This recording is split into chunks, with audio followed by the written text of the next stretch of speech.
Back in the booth, back on the airwaves, coming at you live from the White Claw Hard Seltzer Studios.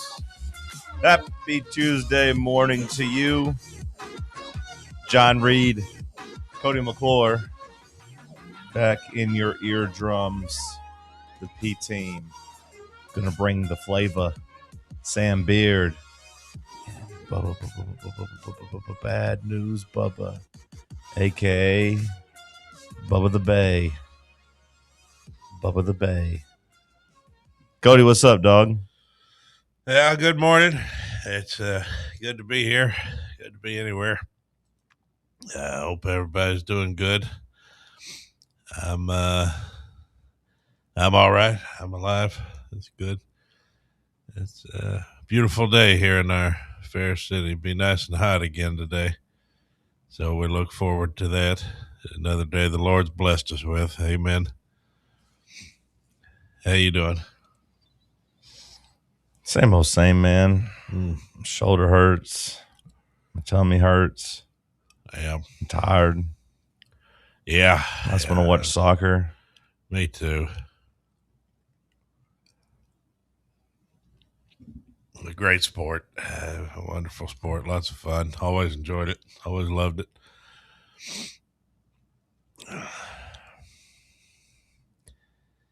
Yep. Sam, you good over there? Yeah, we're doing solid. I'm tired. I watched all that soccer as well.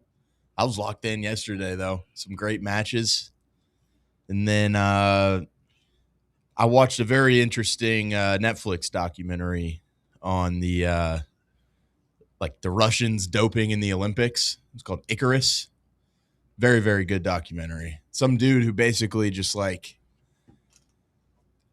was making trivia at the same time that I was watching. So for parts of it, I was not fully locked in, but it seemed like it was just this guy who was kind of competing in big cycling events, but not at an Olympic level. He was trying to just be like a 9-to-5 Lance Armstrong type of guy, but he couldn't finish high enough in these events. And he was like, these people are just way too good. And so he hits up someone to try and figure out about some of the doping stuff, and he basically just starts to become like a steroids test baby kind of, and to see how much better he can get. And then he starts working with this guy who was in a Russian lab who was big in covering up all of their doping stuff in the Sochi Olympics. And then he kind of comes out and is like a whistleblower against the whole thing that Russia did. It was very, very interesting to me. You know what he really did? What? Flew too close to the sun. Yeah, he did. Was he Dolph Lundgren? That sounds it was more like Rock something. Dolph Lundgren's the that guy. Was the guy in Rocky. Yeah. That's Rocky 3, so I'm going to guess it wasn't him. You may be thinking of Rock Hudson, the actor. Doc Hudson? Rock Hudson.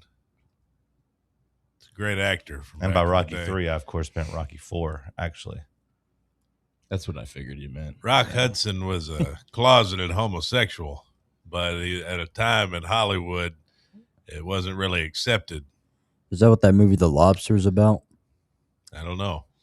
Okay. I've never seen it. You talking about a rock lobster?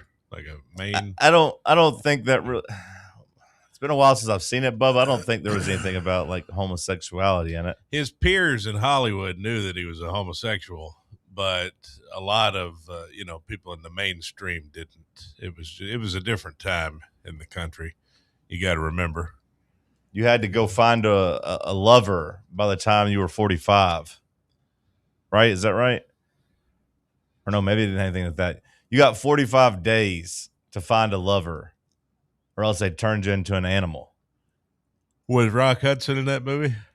I don't know why Bubba was talking about Rock Hudson. Is Rock Hudson the lobster, Bubba? No, I think Sam brought up Rock Hudson. He was. Okay. You brought up Rock Hudson. Well, I did, but I think you were thinking of him. But then Bubba brought up the lobster, so I was just confused as to how we got on that. You guys ever seen that movie? It's kind of weird. Yeah. All I know is Doc Hudson, brother. I don't know. He's a good-looking guy. He could have had any man or woman he wanted, probably. guess it was mostly men he wanted. I think he did take a wife just to keep appearances up, you know. Well, they wanted you to take a wife in the Lobster. It's like, hey, find a lover. If you're single, they send you to this retreat. And then, you got to find a lover. They turn you into an animal. Well, it does sound like it's similar. Some people don't want to be in a relationship, though. Some people want to be single. Some people fly too close to the sun. I might need to go back and rewatch that movie. Bubba, you good I this might morning? need to go back to bed. Hey, Daddy-o, I'm doing all right. What's the matter with you, Cody? What are you so sleepy for? I literally slept for like 1 hour. For what reason? I couldn't sleep. It's just terrible. Terrible. Mind racing, too much coffee. Nah, I don't know. Just a terrible attempt at sleeping. I watched. Thinking about those Moroccans and the penalty kicks. Yeah. Well, I had Morocco right.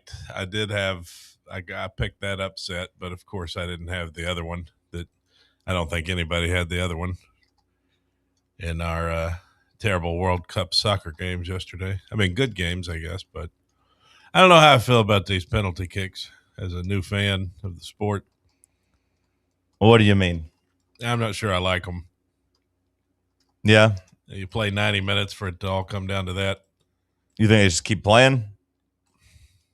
A lot of soccer fans agree with you, just for the record. Well, I mean, you play all that time and then it just comes down to those kicks. Like, yeah, it's great drama. Yeah, I mean, it's good drama. It's a good TV product. I guess so, but kind of a cheap way to decide it, in my opinion. Yeah. But again, I'm a brand new fan. Well, so no, a lot of real soccer fans agree with you. Yeah, I don't know what other alternatives have been proposed. Well, you can just keep playing until you score. Yeah, just make it a sudden death type of situation. A golden goal situation after 30 minutes. Like, hey, next score wins. Now, the problem is you run into, like, those teams just get super tired at a certain point, and they kind of call the dogs off, and it might be hard to score if you're 3 or 4 hours into the game. I got Colombia at 35-1 to win the whole thing. Colombia? Uh-huh. I wouldn't mind having some on Morocco to win the whole thing. Yeah. I like watching them. They're fun to watch. They were good. Yeah. I felt like I bet on Morocco last night, and I felt just very angry for most of it because it's like, man, I feel like they've been dominant. And really just the Netherlands cashed in on one opportunity. They got one breakaway, and they had a nasty goal. I mean, that was good. I give them credit for that. But it felt like Morocco was in control of the game, and they just couldn't score. I'm like, how the hell is this going to happen? Then eventually they get the tying score, and I'm like, okay, that's good. Then they should have hit the game winner, about 7 minutes into extra time. Great stop by the keeper. Fantastic play by the forward. He just couldn't score. But I was like, okay, we're headed to PKs now. And then I was like, are they really going to let the Netherlands survive here in PKs? And Zlatan was so mad. I don't know if you guys were listening to him. He was so angry. He was disgusted, which I like that with my announcers. They were so disgusted. Like, the Netherlands, this isn't the way they play football. They usually dictate and attack and control the pace. For some reason, they aren't doing that today, and they don't deserve to win. He was so mad. It's one thing to lose with your identity, but you did not play with your identity. It's true. Very good. I mean, that's what they did in the first game, too. Whenever the controversial call happened where they scored, and then they're just like, no, it didn't happen. Paraguay, you guys get to keep playing on. Well, I had some money on Germany in that one, so I was pretty mad about that. Paraguay looked so bad. I know. They just can't dribble. They look slow. They don't have anyone that's remotely fast. That one made me mad because I kept live betting Germany. I was like, sure, they're going to advance. Like, they got this. They like, never lose on PKs. They're clearly the best team. They're clearly the better team. And then I get the goal, and I'm like, all right. And then I see, honestly, I know that you can't, hit the keeper. So when I saw the first replay, I was like, oh, no. And the announcers didn't say anything. I'm like, okay, maybe not, maybe not. I was like, that looks a little tricky. The next thing I know, they go VAR. I'm like, oh no, I'm cooked. But then the announcers are like, I don't really think that's a foul. I was like, come on, please. It felt soft to me. Well, I agree. It was, but I like the fact that it was a foul. I was hate watching Germany. Yeah, What do You you can got go to hell, against Germany? Bubba. Yeah, I mean, we've already beat Paraguay, so What's Germany ever that done? doesn't do was us bad? any good. Hey, how about the fact that Japan and Germany lost on the same day? FDR would have been proud. How about that, huh? It's like World War II all over again. The Italians, they didn't even show up. Kind of like Mussolini. Japan does the same Weak. damn Weak thing. ass. Every tournament, Japan does the Weak same damn ass thing. Mussolini. They come out, they score early, and then they give it up. and then the best thing that come out of yesterday was the hate for the influencer Freddie account that's been going on has begun. You were Brother, I think that's been awaiting going on his for about downfall. 10 Well, days. I feel like I've saw a lot more comments than ever yesterday where they kept bringing up his old Raising Cane's like meal from like 2023 or something like that. I saw that he'd visited the United States before this. Hey, talk about going to concerts and stuff and rapping, how they use words a lot. it So feels like we all kind of knew he was a fraud, but like at the same time, it's kind of embarrassing that like so many celebrities and brands fell for it. Ella Langley, thumbs down. It's basically everyone was just lining JJ up. Watt, thumbs down. Everyone was lining up to be pimped out by Freddie. So Freddie's not even real? Well, he's real. It's just he's been to America before. He's just playing everybody. Wow, we've never seen a hotel room quite like this before, even though all the hotel rooms in the United States look moderately similar. These damn Germans. What's Yeah. next? I won't even be able to get a good Wiener Schnitzel with my brew. What the Warm heck? beer.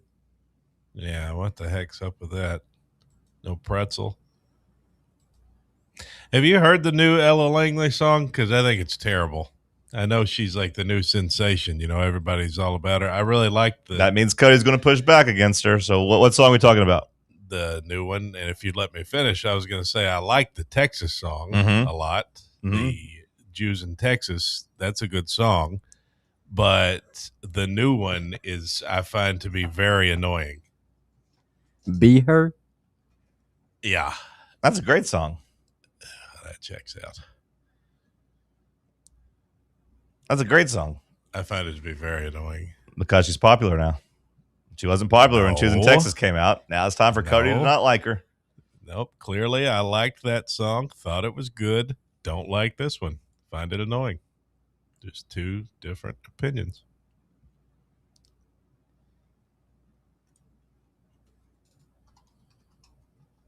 Sam, do you like it? Solid. I just The new wanna song? be her so bad. It hurts so bad. I feel like I don't really listen to it on my own, but like whenever I'm out, like, you know, in the grocery store or something, I listen, I'm like bobbing my head around in the aisles a little You've bit. heard the new song? If it's the Be Her, yeah. if that's what we're talking about, then Yeah. absolutely. And I don't think that's very new. I think that's been out for a while. Well, they're just now playing it on the radio. When I listened to the album when it first came out, that was one of those I thought stood out. I was like, oh, I like this one. Yeah, I don't like it. I did like the Paraguayan fan that was on camera going, calm down. Yeah. Pushing his hands down. Yeah, yeah, Everybody yeah. relax. Tranquilo. Calm down. Calm down. Then they took that damn goal away, and I was like, oh, that hurt. That hurt. Then I was happy they lost in the penalties. Send their ass home at that point. That's not true. Then I live bet Germany to win this shootout, and they didn't win that either. Tough day. Today is June 30th, which means it is the final day of Tennessee under their deal with Nike. The jerseys maybe leaked yesterday. We'll get Cody's thoughts after the break. Stick with us right here on Fan Run Radio. Can't get enough Fan Run Radio? Be sure to like and subscribe to our YouTube channel by searching for Fan Run Sports. What kind of day is it? It's a White Claw day. Grab a pack, grab your friends. Everything else in life can wait. Your friends shouldn't. Let's go. White Claw. Grab life by the claw. Please drink responsibly. Hard seltzer with flavors. White Claw Seltzer Works, Chicago, Illinois. Are you ready for the start of a new season? Maybe looking for your team to go on a tournament run? Get game day ready with Crumble. Head on over to your nearest location and pick up 12 pre-selected cookies plus exclusive toppers. When you're looking for dessert options, there's no question about who you should call on. Our listeners already know. Last year, the Dubai chocolate was a home run, along with the brownie batter. Oreo crumb was another crowd favorite. What new flavor will set the standard this season?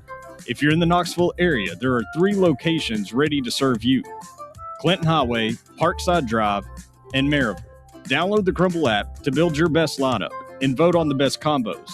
You can even put your bid in to request a new flavor. Order in the app and slide on over to your nearest location. Tell them Fan Run sent you, and as always, it's for the fans, by the fans. Don't miss the cookies. Citizens National Bank.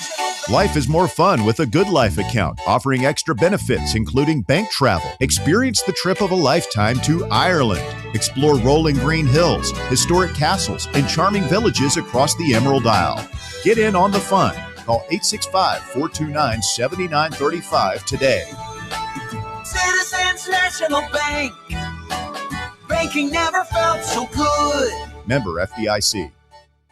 Located in Knoxville's historic Old City, Barley's offers great food, live music, the best draft beer selection in town, and now your new favorite place to watch sports. Their indoor projector is perfect for any weather, and they've revamped their upstairs area with more TVs to take in all of the action. Their menu features hand-battered chicken tenders, juicy burgers, fresh salads, and the tastiest pizza in Knoxville. You can enjoy their happy hour drink specials daily from open until 6 p.m. Barley's Tap Room and Pizzeria. Welcome to Axle Logistics, where excellence isn't just a goal, it's an energy. As a leading third-party logistics company, Axle is powered by an award-winning culture built on a work hard, play hard mentality. Here, the drive for success is contagious and hard work never goes unnoticed.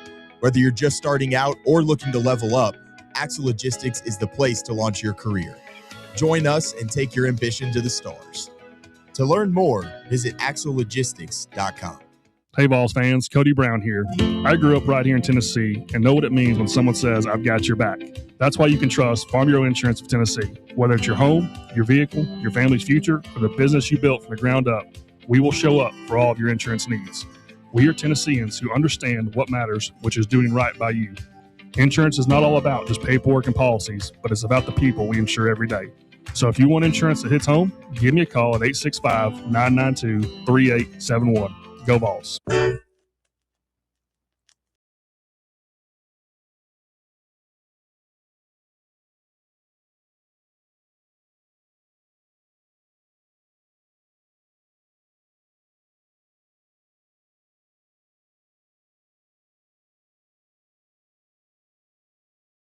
Is lining up for a PK in the World Cup about the most pressure-packed thing you can do in sports?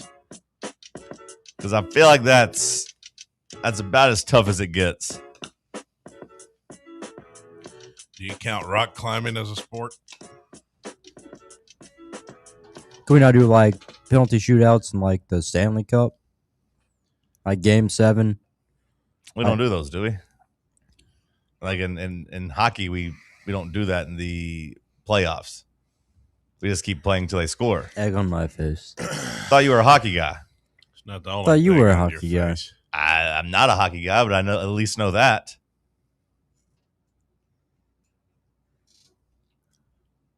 They just keep playing until somebody scores. I don't see no egg on your face, Bubba. The only thing I see is them glasses. 4 eyes. How's that John just treating you? Jaundice. I don't have that yet. There's a video of of like Germany, the players going up because like once they got past 5 kickers, they don't really know who the 6th and 7th and 8th are going to be. So like a guy going up and like asking other players like, "Hey, are you going to go kick it?" And none of them want to step up to the challenge. So I do feel bad for the lad that went up there 6 because he kicked maybe the worst kick ever. The one Germany missed, he missed it by about 30 yards. That was a insert Tennessee field goal kicker of the past that just completely shanks one. But he went up there and drilled it. But apparently he had never taken a penalty before. But nobody else on the team wanted to step up and do it. So he had to go up there and do it. And then he looked like somebody who had never taken a penalty before. The tension, the drama. Tennessee switching to Adidas tomorrow once the calendar year ends. Wait, is that how that works? The academic year ends for Tennessee, July 1st, the start of the new year, which means that the contracts with Nike are up and the contract with Adidas begins. We got some jersey leaks yesterday. Cody, did you see them? Yeah. If what I saw was real, then I thought they looked pretty sharp. I mean, I thought they looked pretty good. I feel like that account is pretty accurate on these things from what people say. I don't know. It's kind of the account I looked at. It's kind of a propagandist. It was William, is what I saw. Oh, well, William didn't. Our chief propaganda officer. Well, William got them from somebody else. I can only trust him. I don't know where else they may have come from.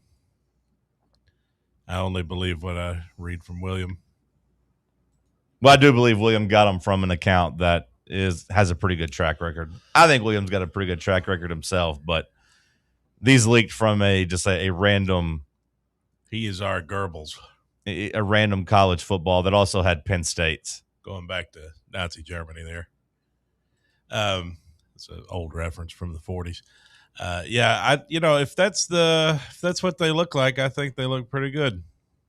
Got no qualms. Sam, Bubba?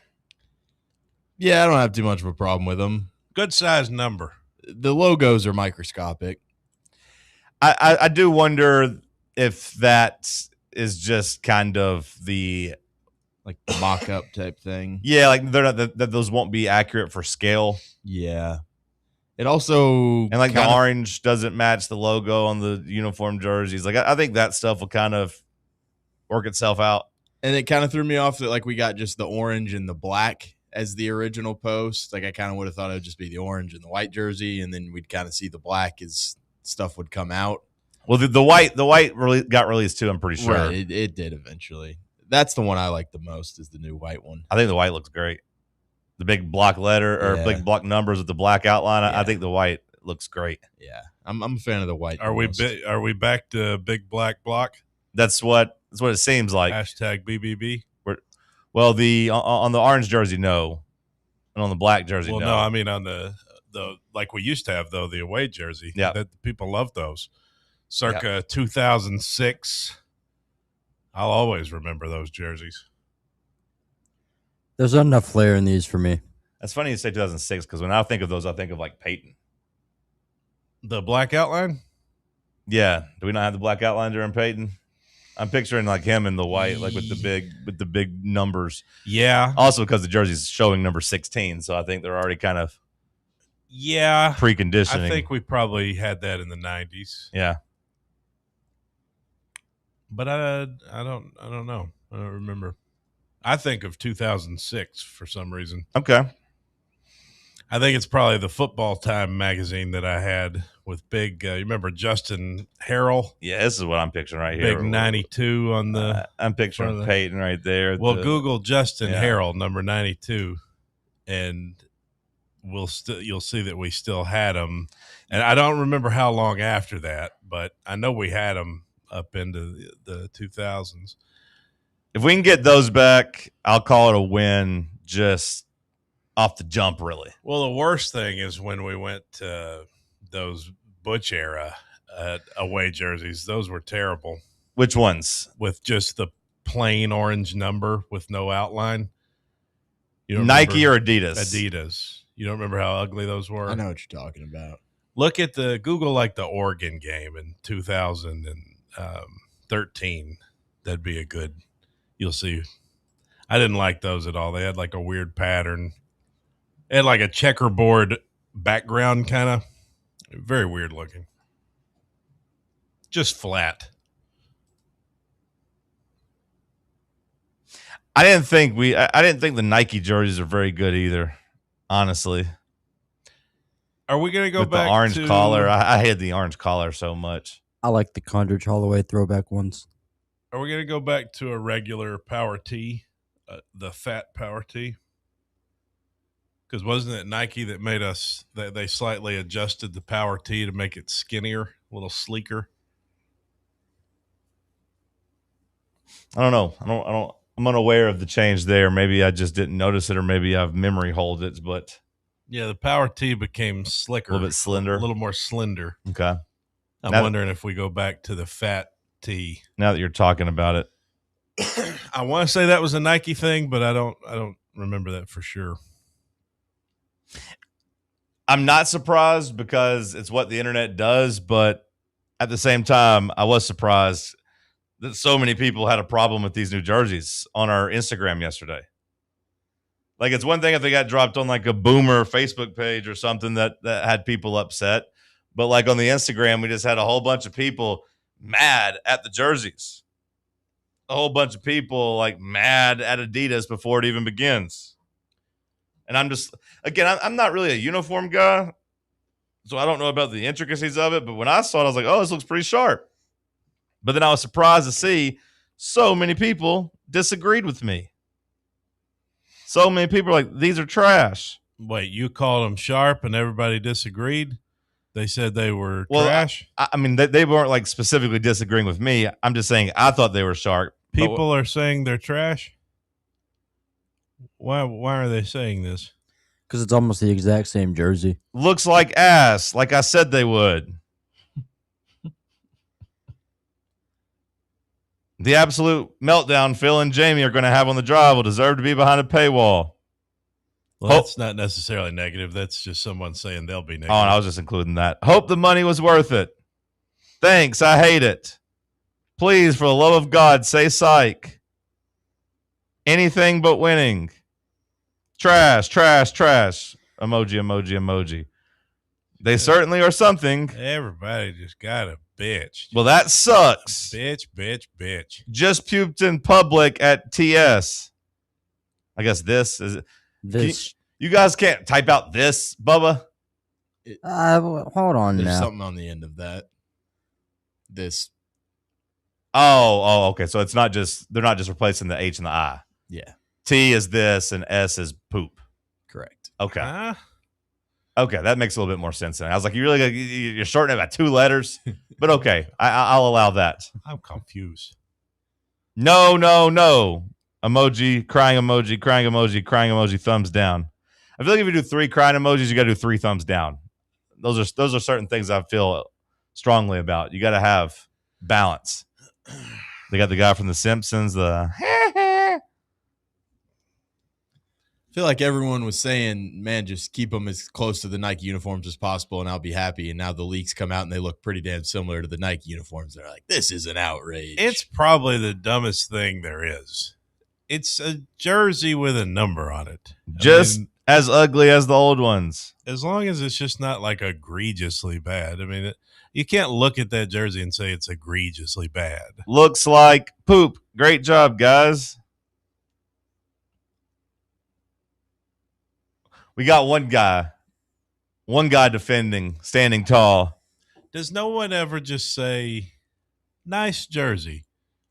Just a positive comment? That's typically my take on almost all this. It's just like, oh, that's nice. Nice shirt. Yeah, just kind of keep it moving. Either whatever happened to the golden rule? Not the one about do unto others as you do unto them, but like, or you'd have them do upon you or whatever. Not that one. Whatever happened to the real do me the way you do yourself? The real golden rule. If you ain't got nothing nice to say, don't say nothing. Whatever happened to that rule? Yeah, if you ain't got nothing nice to say, don't say anything at all. Bubba and Sam's damn generation, they don't subscribe to that rule. They got burner accounts, brother. They got burner accounts just to be hateful. Just mean. Well, I will say on Instagram, these aren't burner accounts. These are all people putting their names to it. Although Zach says a lot of children in the comments that don't understand a real ball is played by men wearing big block numbers. That's kind of how I feel. That's true. Real ball is played by guys with big block numbers. Like, if you want to get some big shoulder pads back while we're at it, let's go. But like the big block numbers got me pretty fired up. I say get rid of the smoky grays and get rid of the blacks while we're at it. Let's just go orange and white again, baby. You want some black in the uniform? Let's just do that block outline again. I'd be okay with it for a couple of years. We're past the days of flair. I feel that time came and went. For everybody or for Tennessee? For me, my personal opinion, for Tennessee. For everybody. Everybody wanted to be like Oregon in the late 2000s, and like it was a new thing to have alternate uniforms, and it was it's a new era, modern thing. Nike was doing all this cool stuff. Yeah, I think it's all been done at this point. I mean, we've had the carbon helmets. We've had the shiny, the chrome cleats. We've done it all. Oregon's done it all. I don't need more alternates. Let's go back to tradition. That's all you need. I will say what I always say when it comes to that. The special jerseys aren't for me. Hell, if the players need them and the players want them, like I typically side to like whatever. But there is some truth to the idea of like, it's not special. No, not anymore. 15 years ago, yeah. But back then it was helping you recruit. I do believe it helped you recruit back then. I don't think it necessarily helped you recruit. I just thought it helped the players that were here feel good once a year. Like, I don't know. I think it helped when everything was under the table. What do you mean? Money and all that. Well, I know, but like, how did the jerseys help there? Just like, hey, if you come here, you get to wear this cool jersey? Yeah, I think it was a selling point 15 years ago. Yeah. But that's an outdated viewpoint, though. It's the same as Alabama back in the day. Hey, we're going to build a waterfall in the locker room. It was an arms race on who had the best facilities. And yeah, that was all cool 15 years ago, 10, but I think when the money was under the table, the money was still a big driving factor of where these guys went. Of course, like the waterfalls and the nice facilities, at least like the players get to kind of use the facilities. The jerseys, I don't know. But I don't think all the, B-level players were getting paid like they are now. You know what I mean? Like the top guys were always getting money. They were getting the big bags, but I don't think the under the table money was as significant for the rest of the roster back then as it probably is now. I see some conversations every time the soccer's going on where, somebody like, oh, we used to do this like once a year or once every 2 years. And I'm kind of like, that's missing the point of the World Cup. The reason there's so much pressure on these guys and these damn, shootouts is because if they miss, their whole entire country has to wallow in shame for 4 years. I do appreciate that the World Cup has been like, you know what? We're not going to be bastardized too much. We're only going to get together once every 4 years. And you're going to have guys wait, years for this opportunity. If they miss it, it's going to suck. So, like, I kind of agree with the less is more mentality. So, like, with the jerseys and everything, it'd be nice if we only did them, like, once every 2 or 3 years. Well, yeah. Instead of every single year. Okay, here's what the black ones are going to look like. Here's what the gray ones are going to look like. By the way, salute to service, and we're going to check our kneelings. Right, yeah. We're going to find a game and force it, even if it organically doesn't make sense to check our kneeling. That's right. Here it comes.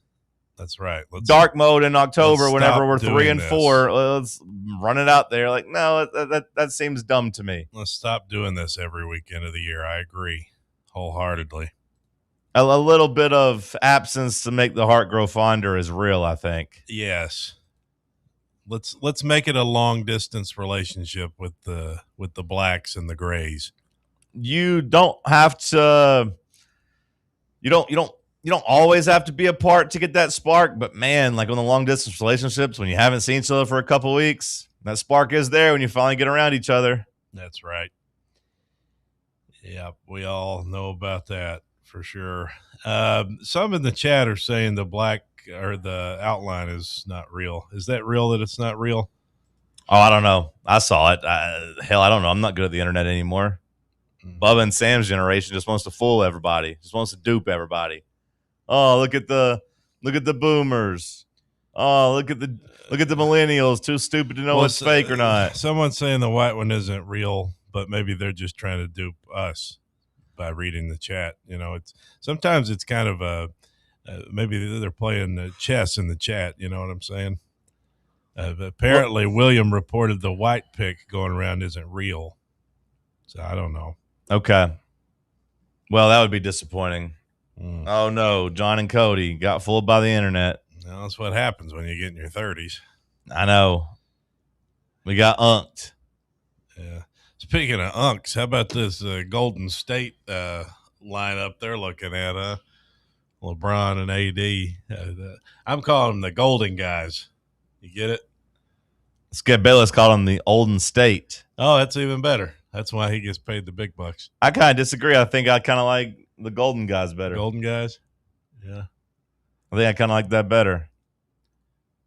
We'll see if that ends up coming to fruition. Like doing a sequel to Irishman 2, you know? The latest report was that Golden State did not view Anthony Davis and LeBron as a package duo. So they might try to just get LeBron for $15 million without Anthony Davis, which I don't. I feel like this is just going to end up being a leverage play to get LeBron back in like LA to try to force their hands. But we'll see. Free agency does start later this afternoon. We'll start getting at least a couple answers. Vol and SC says big block numbers on the Arian Carter with a cowboy collar would go hard. Yeah, bring back Al Wilson while you're at it. We kind of need to. Bubba, what do you think about the jerseys? They look pretty much the exact same to me. Not fired up at all. Only thing I want is a tracksuit now. Now we just wait for the tracksuit. At the end of the day, a shirt's a shirt, right? How does the chat feel about like the jerseys? The numbers are too short. There's a long underneath part. All the girls are going to love it, though, on campus when they can crop top it. Is the chat positive or negative about the jerseys? I'm assuming mostly indifferent. I think they're fine with them. Yeah. They're mostly just pointing out how we may have been fooled. Well, what are you going to do? Again, I see pictures. I thought it was true. Again, folks, we are in our 30s now. It's hard to know what's real and what's not. I'm not saying it's fake until I see what the white jersey looks like. Until I see that the white jersey doesn't have black outline, I'm going to assume it does. New information equals new opinion. If the white ones come out and they don't have it, then I'll say my bad, I was fooled. But for now, I just got an inside guy. For now, I got somebody on the inside sending me stuff. Yeah. I'm not going to judge it until I have a good full night of sleep. They're saying Cody looks like Ray Charles. Ray Charles Go was ahead, skinny. Bubba. Ray Charles was a skinny black guy. Now's your chance, Bubba. Cody does not look like Ray Charles. Say what's on your mind. I actually drove a blind woman yesterday. Really? Yeah. And did anybody help her to the car, or was she doing it all by herself? She got help from her coworker to come to the car. She had a dog with her. Like, she had a cane and a dog, the whole get up. I mean, she was legit blind. And when I dropped her off, I pulled into the parking lot and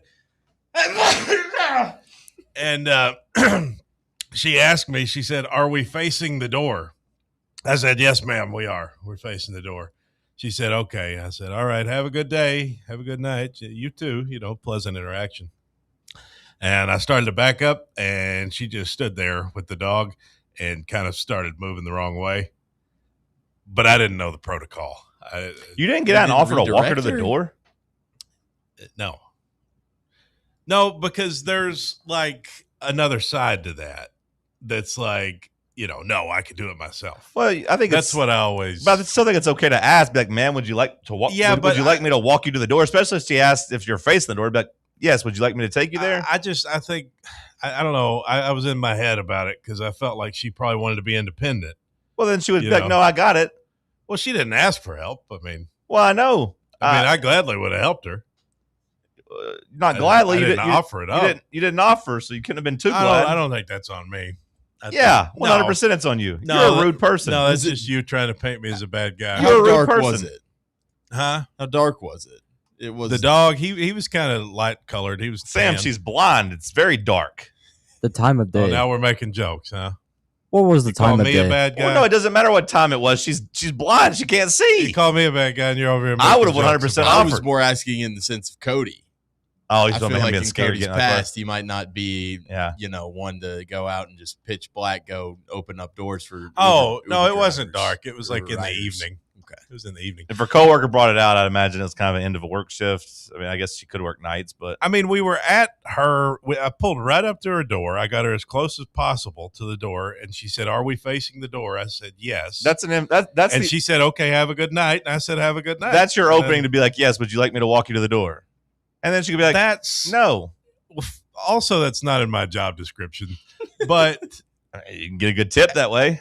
no, people either tip or they don't tip. Nothing you do matters. That's But- not true. I tip Yeah, for it good is. service. I've done 20,000 rides. I tip for good service. but Somebody gives me look- good service. Somebody gives me water, I tip them a little bit more. If they're nice If to your me. Uber driver has water bottles, Yeah. you tip them. Sometimes tip them more. If they ask me what I want to listen to on the Is that true? radio, yeah. Is that true? If they If have you a show good- me your Uber ride history, you can point out the guys who had water bottles. I could point out the ones that had good service and not good service. I could point that out. There's multiple things they can do. It's not just it just doesn't come down to water. For the most part, those things are all irrelevant. You don't have I the carry- trivia on your seat back. You don't no. have the trivia on your seat back. No, I don't. Some people go, above and beyond. Some people go a little too far. If a driver does nothing, I don't tip him. If the driver does nothing except drive, I don't tip. I can tell you what those water bottles end up being. They end up being trash in your back seat. Sure. That's what those water bottles are. It's good not for. just the water. It's the air. It's the radio. It's a whole bunch of things. Yeah. Well, Open everybody's the door got for their- me. You got to open the door for me. Boom, tip. Yeah. Well, everybody's got their own set of, what makes them happy. So it's hard to judge, what everybody wants. But anyway, she was blind and she had the dog with her. So I assume the dog knew where the door was. Well, I feel like a part of the story you're not really like letting click was that her coworker had to bring her out to your car. Well, she didn't bring her to the car. She said she walked her to the car. No, she walked her to the door of the business, and then she was on her own after that. She found her way to the car. She walked straight to the car. Now, her coworker may have said, the car is straight in front of you, But I think she was legit blind because she came to the front door first and felt around, and then she went to the back door. This goes back to the other golden rule. If you were blind or your grandma was blind or your mom was blind. Oh, yeah, it helped them. But I think you'd want somebody to help them. You should have done unto others as you would have done unto you. You should have offered. Not everybody wants. Well, then she says no. You don't. When she says no, you don't force her. I don't like for people like that to feel lesser, and that's what was running through my mind. I It's like think she wants her independence. I think if she stood there wondering which way to go and started walking the wrong way, I bet she felt pretty lesser. I think if she wanted help, she would have asked for help. I mean, she already got dog hair all over my back seat. Well, that is an unfortunate thing for you because you have to let the dog in. That is unfortunate. Right. Whereas you wouldn't let other people get in there with their dog, I would imagine. Well, yeah. And if you want to call me a bad person, I didn't charge her the cleaning fee. Okay. I just wiped the hair out of the seat myself. I could have easily sent the photos into Uber and got an extra $20. But I'd say you'd get in trouble for I didn't do that. I think you'd get in trouble for certain equality rules if you did that. I don't think you. I think. Well, no, because she didn't have the proper. It was a pet ride, which is a whole other can of worms. I'm surprised you took that. I'm surprised you accepted it. Well, I was too, honestly, but it's kind of slim pickings out there right now. So let's go to break. We'll come back. We'll finish the hour off. It's Talk Sports on Fan Run Radio. Here at Fan Run Radio, we're not just some podcaster streaming from his mother's basement, but we're also not a bunch of mouthpieces on state-run radio telling you what we've been told to say. We're the flagship station for Tennessee fans. This is Fan Run Radio, Knoxville.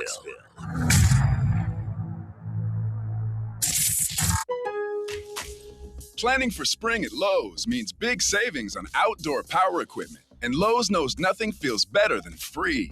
Buy one select Ego string trimmer, leaf blower, or mower kit. Get one select 56-volt battery free.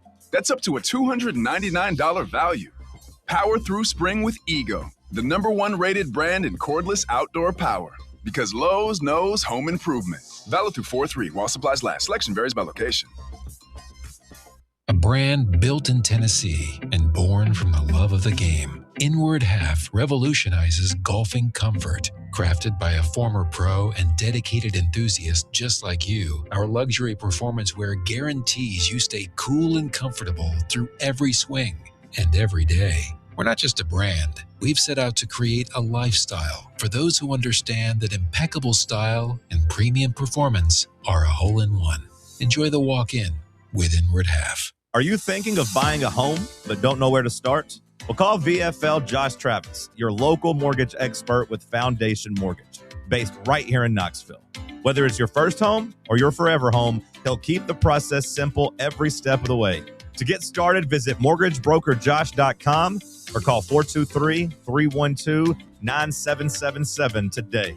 Foundation Mortgage Company, LLC is an equal opportunity housing company. NMLS number 1387311. Barley's has live music on weekends, general team trivia on Wednesday nights at 8 p.m., and now live sports trivia courtesy of the Knoxville Trivia Guys every Thursday night upstairs. The game starts at 7 p.m. and is free to play for everyone, so head on down to the Old City and show off your sports knowledge and win gift cards to Barley's. Use those gift cards to buy some delicious food and drinks, and you can take it all in with their wide selection of TVs and indoor projectors. Barley's Tap Room and Pizzeria.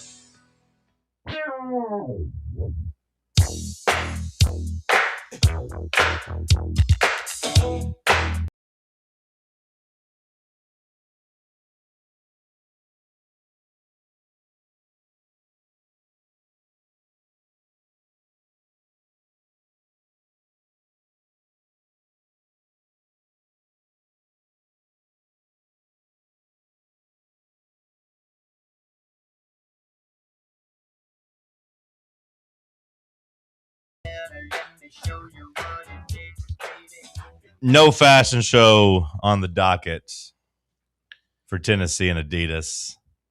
I reckon they'll just mosey on out with the way things are going to look. What was your favorite Nike moment, Cody? My favorite Nike moment. Your favorite Nike moment. Are we just talking about the football in general? Your favorite Nike moment, whatever it means to you.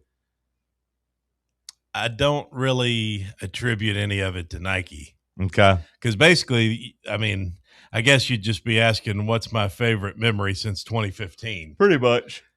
So I would say when we beat Alabama. Yeah. Hendon Hooker and Jalen Hyatt, and we happen to be wearing Nike uniforms, but I don't really give them the credit for that. That was nice.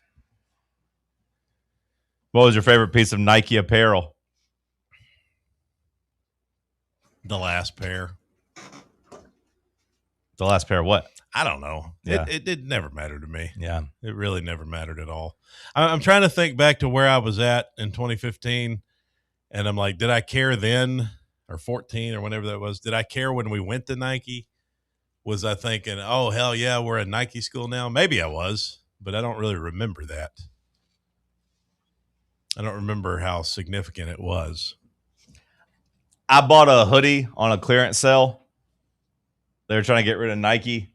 So I got me a nice like 2X Nike hoodie. 2X? Well, hell, I should have got like a 4X in Nike, as tight as Nike runs. But I got me a nice 2X Nike hoodie, and it showed up. Got it for like $20. Like, oh, this is nice. This is steel. This will be good whenever it gets cold. Put it on, and I was like, oh, I hate the way this fits. I hate it, and I'm so glad we're moving away from it. Too tight? Yeah, I just don't like it. No, and I know I'm a little chunky, but like I just don't know how anybody really likes it. Like a hoodie's supposed to be loose. Like a hoodie's not supposed to be form-fitting. I don't think. How fat were you? I mean, it's just like 2 weeks ago, so I mean, fairly large, but like not like Walker or anything. Am I right? Yeah. Yeah, he's fat. Boy, is he fat. Which apparently he admitted on air to the gum. Oh, he did? Yeah. Wow. Yeah, apparently he admitted you got to give the guy credit for that. I think he was cornered. It's animalistic behavior, but I mean, you got to give him credit for admitting it. I give him a little credit for admitting it, but I do think like the walls are closing in. I don't give people credit for it coming clean and admitting the truth whenever they're busted. Like Brendan Sorsby. Yeah, like you're busted, like you're caught. I give credit to people I that do have an the addiction. I give credit to people that do the right thing and don't do bad things in the first place, or on their own conscience, under because of their own guilt, they come clean whenever they're not even really being pressed about it. We got to the point yesterday where Bear was going to be worked up and mad, so Bear was probably coming at him, and he had no other recourse because he was the only show between then and our show. So like he was really dead to rights. So no, I don't give him. You gotta say it is a ridiculous thing to do, to leave chewed gum on the desk. At least if you're going to be an animal, at least stick it up under. No, you remember when you were a kid? You remember feeling under the desks in school? Those are the worst. And you'd feel those people. little chunks of gum. I mean, at least be that guy. No, I'm not saying that's right either. But to leave the gum sitting on the desk is crazy. I would rather leave the gum on top of the desk than stick it under there, because in my head, at least, when I took it out of my mouth and put it there, I was going to remember to throw it away. It wasn't intentional. Yeah. He just forgot to throw it away. Under the desk is just ultimate scumbag. Even still, I think you got to have a little piece of napkin Oh, or for sure. something. Like to lie it on the wood. I don't chew gum for that reason. I quit chewing gum basically at the end of high school, college for that reason. One of my biggest icks, one of my biggest things that bother me and always has, is when people take their gum out and stick it somewhere. Like, that used to happen all the time in high school. People would take the gum and sit on the side of their plate and then get it out later and put it back in their mouth, or just have it sitting there while I was trying to eat. It used to drive me bonkers. Yeah. It's the thing that I think irks me more than anything. That's one of Cody's favorite things to do, apparently. What?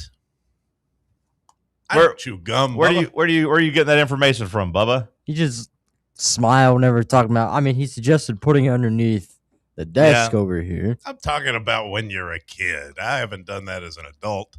I don't chew gum. So for that reason, I just don't chew gum, because the disposal of the gum is never clean. Either you can swallow. I don't know. I'm not doing that. That'll stick to your ribs. Nah, I just don't want. I about maybe just throw up thinking about it. Swallowing the gum? Yeah, about just maybe throw up. I swallowed a lot of gum.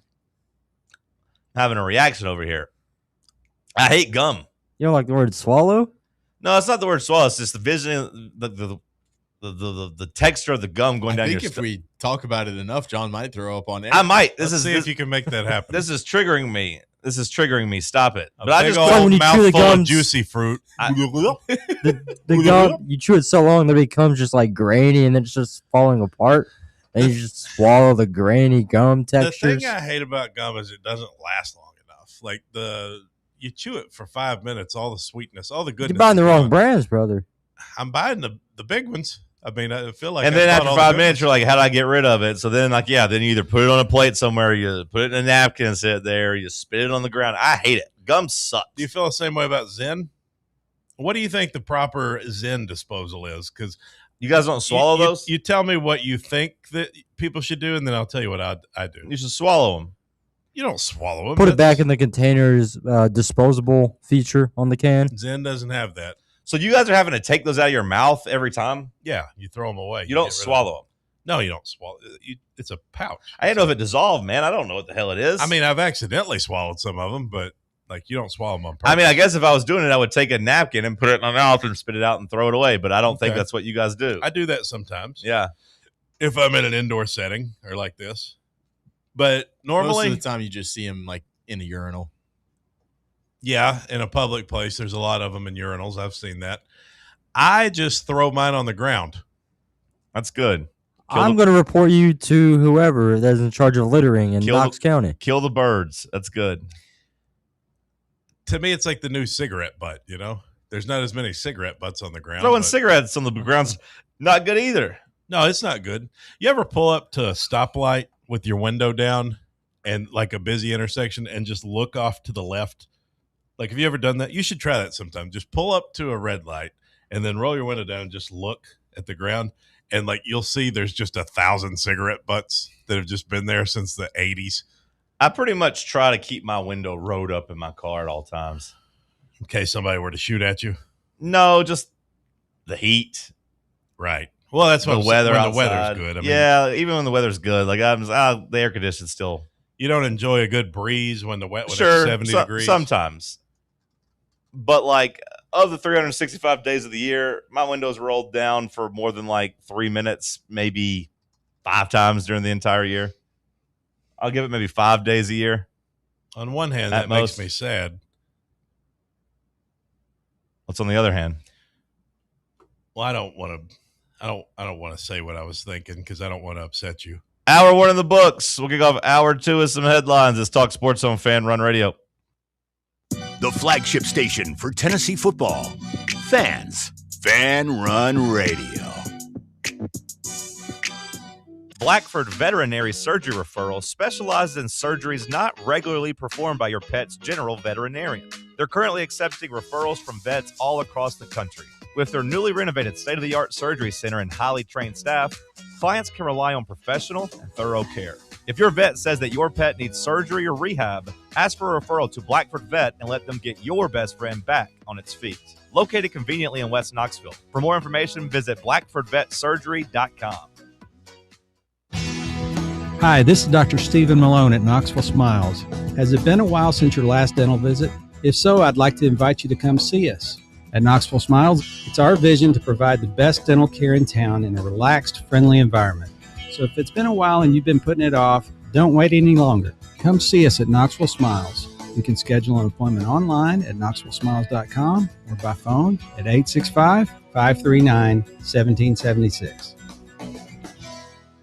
You're listening to FM 105.7 and AM 1340, WKGN Knoxville, and W289CU Knoxville, Fan Run Radio.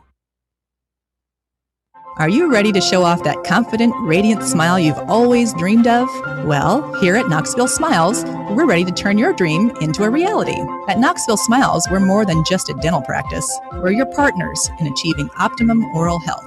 From routine cleanings and checkups to advanced cosmetics and restorative procedures, we offer a wide range of services in an environment that makes every visit a positive and comfortable experience. At Knoxville Smiles, it's about more than just treatments. We're focused on creating a welcoming environment where you feel like family. Our state-of-the-art facilities are designed with your comfort in mind, and our friendly staff is always ready to address your questions and concerns. Don't wait any longer to achieve a beautiful smile you deserve. Schedule your appointment at Knoxville Smiles today and take that first step towards a healthier, happier you. Call us at 865-539-1776 to book your appointment today, or just visit our website at knoxvillesmiles.com. Life insurance. Why are you putting it off? Can't afford it? Too much hassle? Think you don't need it? There's lots of excuses for putting off life insurance. But if you weren't there, who would pay the mortgage and other bills? With Ethos, you could be covered in 10 minutes and boom, family protected. Ethos, fast and easy online term life insurance. Up to $2 million in coverage with no medical exam. Some policies as low as $1 a day. Answer a few health questions and get your free quote at getethos.com. That's getethos.com. What kind of day is it? It's a White Claw day. Grab a pack, grab your friends, everything else in life can wait. Your friends shouldn't. Let's go. White Claw. Grab life by the claw. Please drink responsibly. Hard seltzer with flavors. White Claw Seltzer Works, Chicago, Illinois. All right, what do you have? Better halftime show? Cheerleaders or dogs? You're listening to Talk Sports. I've always been a big friend of the cheerleading community. I think that they're great. I think that they are essential to athletics. You know, I just love what they do. I love the cheers. I love the way that they sound. They say, hey, go team, you know. I mean, what can a dog do? A dog can't talk. Airing every day from 7 a.m. to 10 a.m. Always give me the dogs catching Frisbees. Dogs I enjoy more than women. The dogs feel more comforting to me. And they do cooler stuff. On 1340 WKGN. You know, I personally would stand with Pete on this one. I mean, animals are supposed to be free. You know, they're not there to be your entertainment. During the game. They do things at halftime, too. They do that at halftime, too. And it's not nearly as effective because the game's not going on. I need to be entertained. Love the cheerleaders. They have their place. But when it comes to halftime, I prefer my bitches catching Frisbees. Well, I don't know.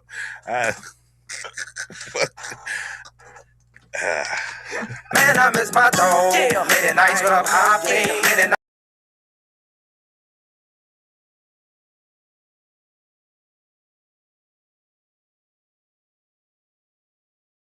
Hour number 3 kicking off here in the White Claw Hard Seltzer Studios. Drink the lights, refreshing White Claw Hard Seltzer. And drink it responsibly. Let's hit some hour 2 headlines. What you got, Big Mac? Thank you, John. Danny White earned over $500,000 in bonuses this last calendar year. The Tennessee athletic director. He deserves it. Go, Danny, go. For a Music City Bowl appearance, the Lady Vols making the NCAA tournament. Shouldn't get any damn bonus for making the Music City Bowl. That's sad. Did he get any bonus for our rowing team or our golf Yes, teams? he did, Bubba. And tennis programs? Yes, he did. SEC titles in rowing and women's golf and more. He got bonuses for all that. I'm fine with that. I don't think you should get a damn bonus. Adam Sparks writes, that the Music City Bowl appearance was one of the things, and some guy in the comments said, hardly an appearance. we didn't even really appear in that game. I'd like to know how much of a bonus he got for that. Well, here's a full breakdown if you want to click the link. All in all, it totaled nearly $600 million for Danny White. That's a pretty good deal. It says Danny was paid $55,000 because the football team played in the Music City Bowl. He got $50,000 for that? Mm-hmm. That's crazy. Yeah. More than my salary. That's crazy. Yeah. Well, also in Tennessee news, the university is set to pay $1.9 million to that professor that was fired over the Charlie Kirk comment.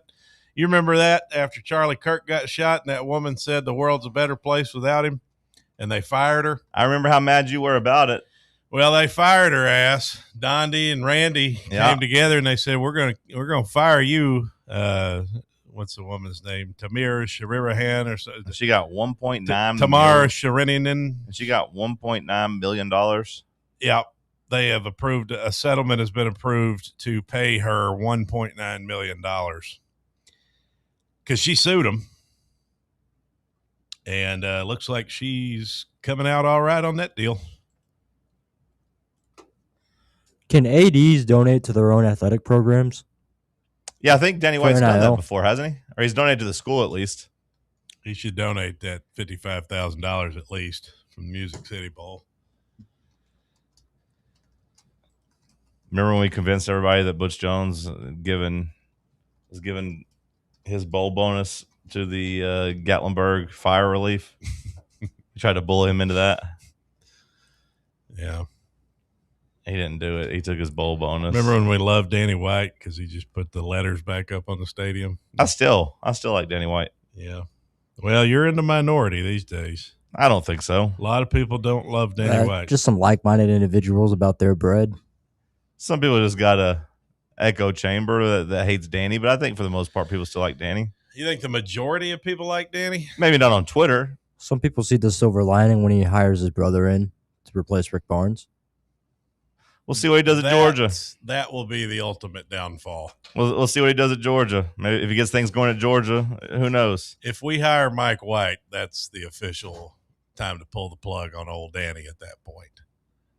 I don't think you can hire Mike White. I think if you took a poll of the entire fan base, they'd be pretty positive about Danny White. Pro Dr. Dan White? Yeah. Now, not as strongly as it would have been, a couple of years ago, but I think for the most part, people would still say, yeah. Okay, then. Yep, you're probably right. Former Alabama coach Nick Saban filed a character reference letter in Tampa court supporting Terrion Arnold.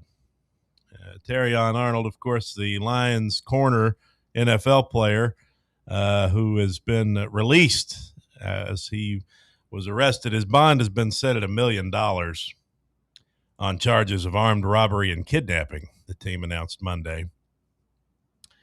That he had been released. So Nick Saban has now come out in support of Terrion Arnold and wrote to a Florida judge. In all the time I have known him, he never once gave me cause to question his conduct, his integrity, or his respect for others. So Saban standing up for the alleged criminal Terrion Arnold. Now, Sam, you said this This is Miss Terry's favorite player. That's what I remember. Okay. I remember when he was at Bama, there were like multiple videos of like him coming off the field and like Miss Terry giving him a huge hug. And like, I feel like I remember some college game day clip or something, maybe of their relationship and stuff like that. So I guess his lawyer is, pulling out the biggest card he can play possible and just being like, hey, let's try and get the word of mouth reference from Nick Saban here. Do we think it was right for the Lions to release him? I mean, on the surface, armed robbery and kidnapping sounds pretty serious, but yeah, I mean, it's one of those things, Bubba, that like most jobs are going to fire you if you get arrested. Most jobs don't let you like have your day in court. You get arrested, and you bring shame to the company, you're going to get fired. You end up being innocent, good for you, but you still got fired. Now, maybe if you get, exonerated, then you could get, rehired somewhere. Like if he beats this, maybe he could get back in the NFL. But no, I don't have any problem with the Lions releasing him. It'd feel a little bit sillier if they were allowing him to be on the field with the ankle bracelet on, and then he gets arrested or he goes to trial and is found guilty and goes to prison halfway through the season. That'd be even crazier. So no shame for the Lions going ahead and cutting bait, because at the very least he got arrested and brought shame to the organization. Well, he's got Nick Saban in his corner. Well, that's kind of nice of Saban to do. Now, whether or not Saban puts his neck on the line for a guy that actually did this and is guilty of the things they're accusing him of, we'll see. But Saban's standing by his guy. Although, like we've seen the public, rally against celebrities that have done this. Like famously, like Mila Kunis and Ashton Kutcher are kind of canceled by proxy right now. People don't like them anymore because they wrote character statements for Danny Masterson, as you may remember from as Hod from That 70s Show. Hod, of course, was facing rape charges. Oh no! And they wrote like on his behalf how good of a person he was. Danny's a good guy. And they asked the judge for leniency, and the judge was basically like, nah, guilty, bruh. So then everyone's like, wow, Ashton Kutcher, you do all this stuff where you are, a big part of Ashton Kutcher's brand was he was helping like sex trafficking. He was helping he was helping victims he's helping try to find victims and fight against. He was trying to do this stuff. And then he's like, so you try to do that for public, but behind closed doors, you're defending a rapist? Like, how does that add up, brother? That's terrible. Plus, he ruined 2.5 men. Some people said it was still pretty good after he got on there. I didn't watch, though. I didn't think it was good. Walden but really, Schmidt. You could probably say it was because the kid was also too old at that point. Well, yeah, and I mean, it's just no Charlie Sheen. I mean, it's like watching House of Cards without Kevin Spacey. Right, but a big part of the appeal, even with Charlie Sheen, though, is that the kid was young.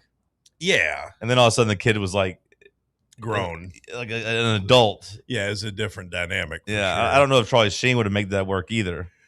Well, Charlie Sheen had some problems of his own, and that's why he couldn't continue. I don't know if you're familiar with his story, but pretty heavy into drugs, smoking crack and whatnot. Well, let's see what else we got. The South Korea president, Lee Jae-myung, calls for an investigation into the country's poor World Cup showing after South Korea did not advance from Group A. He wants an investigation? Yes. The president of South Korea is trying to figure out why the country did so poorly. Is he accusing them of, like, throwing it?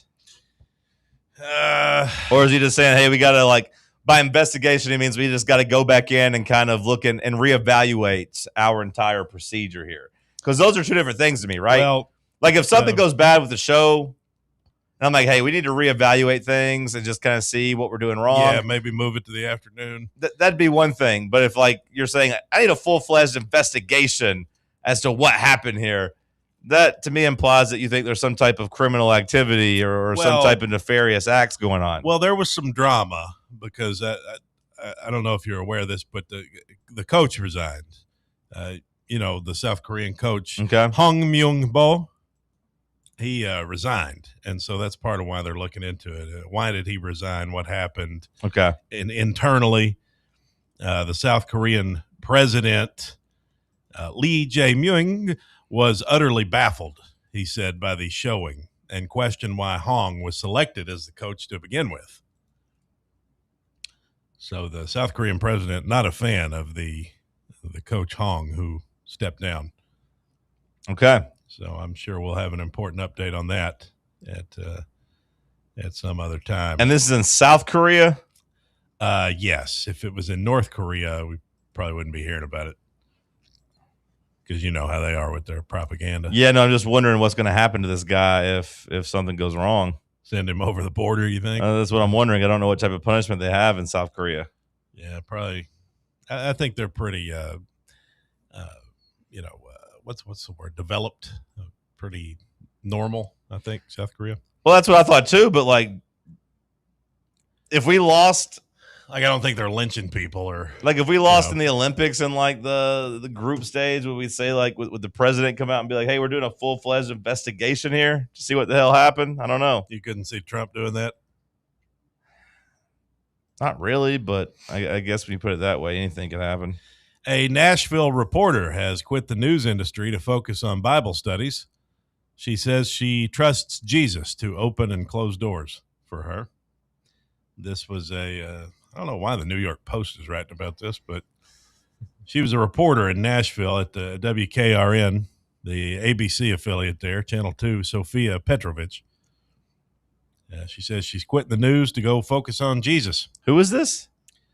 Just some random reporter in Nashville. Oh, okay. I don't know why this is on the New York Post. Must be a slow news day. And Emmanuel Acho delivers perhaps the worst take of 2026, says Barstool. The hot take says the WNBA would be better off without Caitlin Clark because she is now just a distraction. Yeah, that seems wrong. This dude is walking outside again. Go talk to him, Bubba. I can't stand this Emmanuel Acho. I don't like him I don't either. like this guy. Yeah, he's a real schmohawk. It's almost impressive that he's just never had a good take in his life, though. I've never seen him say something and be like, oh, that's a good idea. Or, Like, oh, yeah, that makes sense. You would think at some point he could stumble into saying something solid. I really don't like anything about this guy. I hate the way he talks, too. And I hate the way he tries to present it. I hate the way he tries to present his ideas. And there's plenty of people out there who probably don't like the way I get down. And that's fine. But you're allowed to say it, too, that you don't like the way I get down. So I'm allowed to say that I don't like the way he gets down. I don't think he's very annoying. I find him very annoying. Me too.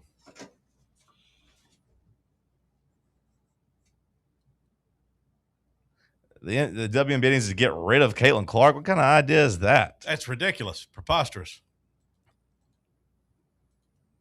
Now, look, when it comes to the Caitlin Clark situation in the WNBA, there is some awkward stuff there. Like, yeah, they don't protect her. Well, that becomes a conversation. And like all the other girls beat up on her because she's white. Well, no, it's not because she's white. That's what a lot of people Those people are dumb. Those people aren't watching. It's not because she's white. Now, it might be because she's a straight white woman. It could be if you throw the straight in there, maybe that changes things. But they don't treat Paige Beckers like that. Paige Beckers does not get beat up the way Caitlin Clark did. Bubba, I think that old man out there is Glenn. They're distracted by this old man walking by the window. It's just Glenn? I'm pretty sure it's Glenn. Do you know what Glenn looks like, don't you? Yeah, this guy doesn't. I didn't think it was Glenn. This guy's he's worn the same hat 2 days in a row, Tennessee hat. Well, he's doing something with the bushes out there. He's trimming some bushes or something. I feel like Glenn very, very rarely wears Glenn don't wear a hat. And Glenn doesn't trim his It's the bush. fact that this guy's walked this same path a couple of days in a row now. Go out there and holler at him. I'm going to say it's probably not Glenn, but it possible. Looks like Glenn I'm hoping this gentleman is not lost anywhere.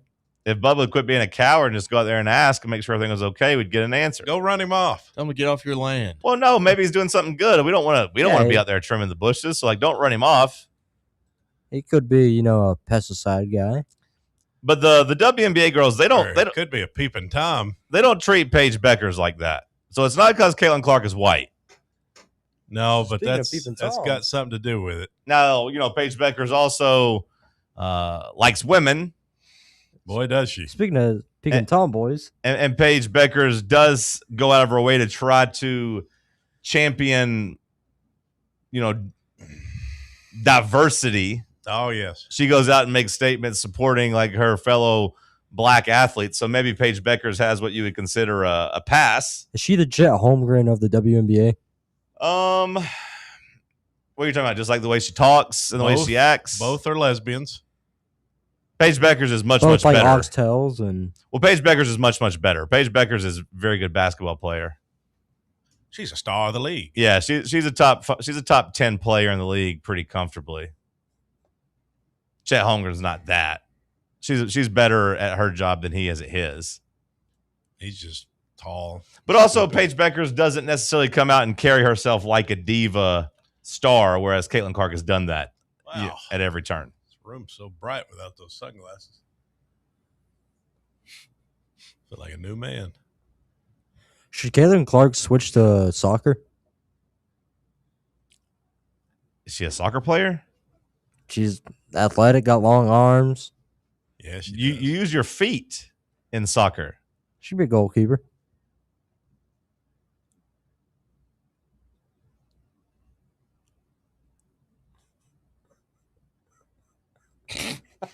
Cody's face right now. I'm just waiting on the next thing Bubba says. What's gotten into Bubba today? It's like Cody's back home, so he thinks he can act out. Bubba's so locked in and good whenever we're shorthanded, but when we're at full strength, Bubba just takes this weird lane. Somebody had bananas in their Wheaties this morning. Or he's just going to try to cause me stress and create chaos. Good batch of headlines. Let's go to break. Let's talk sports on Fan Run Radio. Big Orange Country's home for sports. This is Fan Run Radio. Smoky Mountain Brewery is the place to be for game day. From the moment you walk in, it's wall-to-wall big screens, making Smoky Mountain Brewery the perfect place to watch the Vols or your favorite team in action. With locations in Turkey Creek, Maryville, Pigeon Forge, and Gatlinburg, you're never far away from a great time at Smoky Mountain Brewery. Try one of their world-famous microbrews like Black Bear Ale, Mountain Light, or Cherokee Ale. Juicy burgers, wings that bring the heat, and delicious handmade pizzas made with hand-tossed crust from the freshest ingredients and their own special sauce from a secret recipe, topped off with hand-grated cheese and farm-fresh toppings. And don't forget, those famous microbrews are also available in kegs for your next party or in 6-packs and growlers to go. So grab your crew and head to Smoky Mountain Brewery and tell them Fan Run Radio sent you. Smoky Mountain Brewery. Eat local, eat good. Vol fans, reimagine your home at Broadway Carpets and Flooring for any remodeling or building needs. With a variety of carpets, rugs, hardwood, vinyl, and stone, Broadway has all the flooring and installation options you're looking for, including pet-resistant products like Pet Perfect Carpet from Shaw Floors. Visit their showroom in downtown Knoxville or the location in West Knoxville located on Kingston Pike near Pellissippi Parkway today. Are you thinking of buying a home but don't know where to start? Well, call VFL Josh Travis, your local mortgage expert with Foundation Mortgage, based right here in Knoxville. Whether it's your first home or your forever home, he'll keep the process simple every step of the way. To get started, visit mortgagebrokerjosh.com or call 423-312-9777 today. Foundation Mortgage Company, LLC is an equal opportunity housing company. NMLS number 1387311. Your tax refund belongs to you, not an identity thief. Over $6 billion in tax refunds were flagged by the IRS for possible identity theft last year. If you're in a bind this tax season, LifeLock can help. They monitor and alert you to identity threats you'd miss on your own, even if you're careful with your personal information. And if you do become a victim of tax-related identity fraud, LifeLock has U.S.-based restoration specialists ready to help solve your identity theft issue. Plus, all LifeLock plans are backed by the $1 Million Protection Package, meaning LifeLock will reimburse you up to the limits of your plan if you lose money due to identity theft. Let LifeLock help protect your financial info, so all you have to worry about is what you do with your tax refund. Go to LifeLock.com, save up to 25% off your first year. The promo code is HERD, promo code HERD, to save up to 25% off your first year. LifeLock.com. Identity theft protection starts here. Fan Run Radio, the flagship station for Tennessee fans. This ain't no wishy-washy, limp-wristed, kale-eating, half-ass sports radio station. We're your in-your-face, truth-telling, say-it-loud, flag-waving, face-painting, hardcore, bring the noise, causing a ruckus, don't give a damn sports station. Sports talk that doesn't just hang up and listen. For the fans. This is Fan Run Radio. Get some.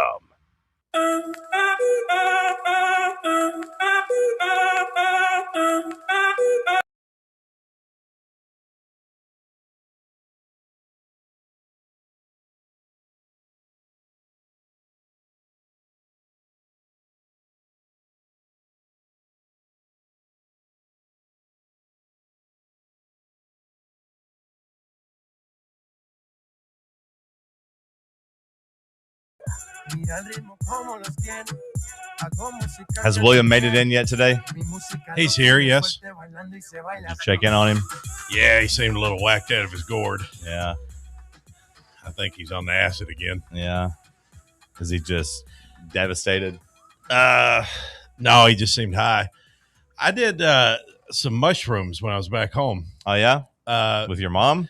No, it was the day. With your grandma? No, she was at work, so I was just sitting around, didn't have anything to do. So I went to this tobacco store on the west side there at my hometown, and I was just getting some Zen. I was there to buy Zen, and they had a sign about these mushroom gummies. And I asked the lady. You can sell mushrooms in the gas station?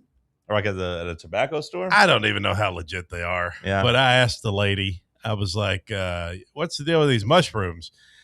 And she said, you want to see the devil? I said, sure. So I bought a package, and I only sound like that? Yeah. Her name was Debbie. And I only took a half of, the recommended dose was half a gummy. So I just took the half a gummy to see if it'd do anything.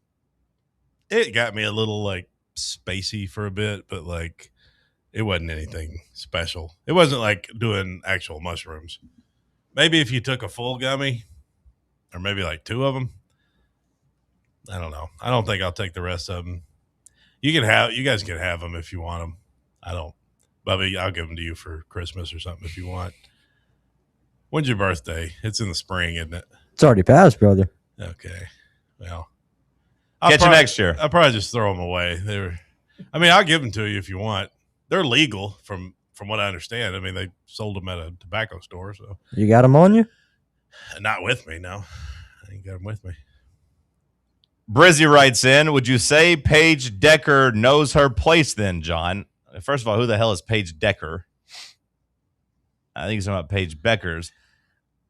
When I say she knows her place then, what does he mean by that? I think what he means is that she knows who she is.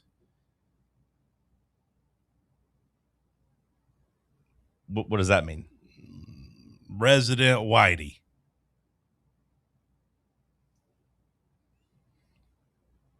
I don't really know what it means. Okay.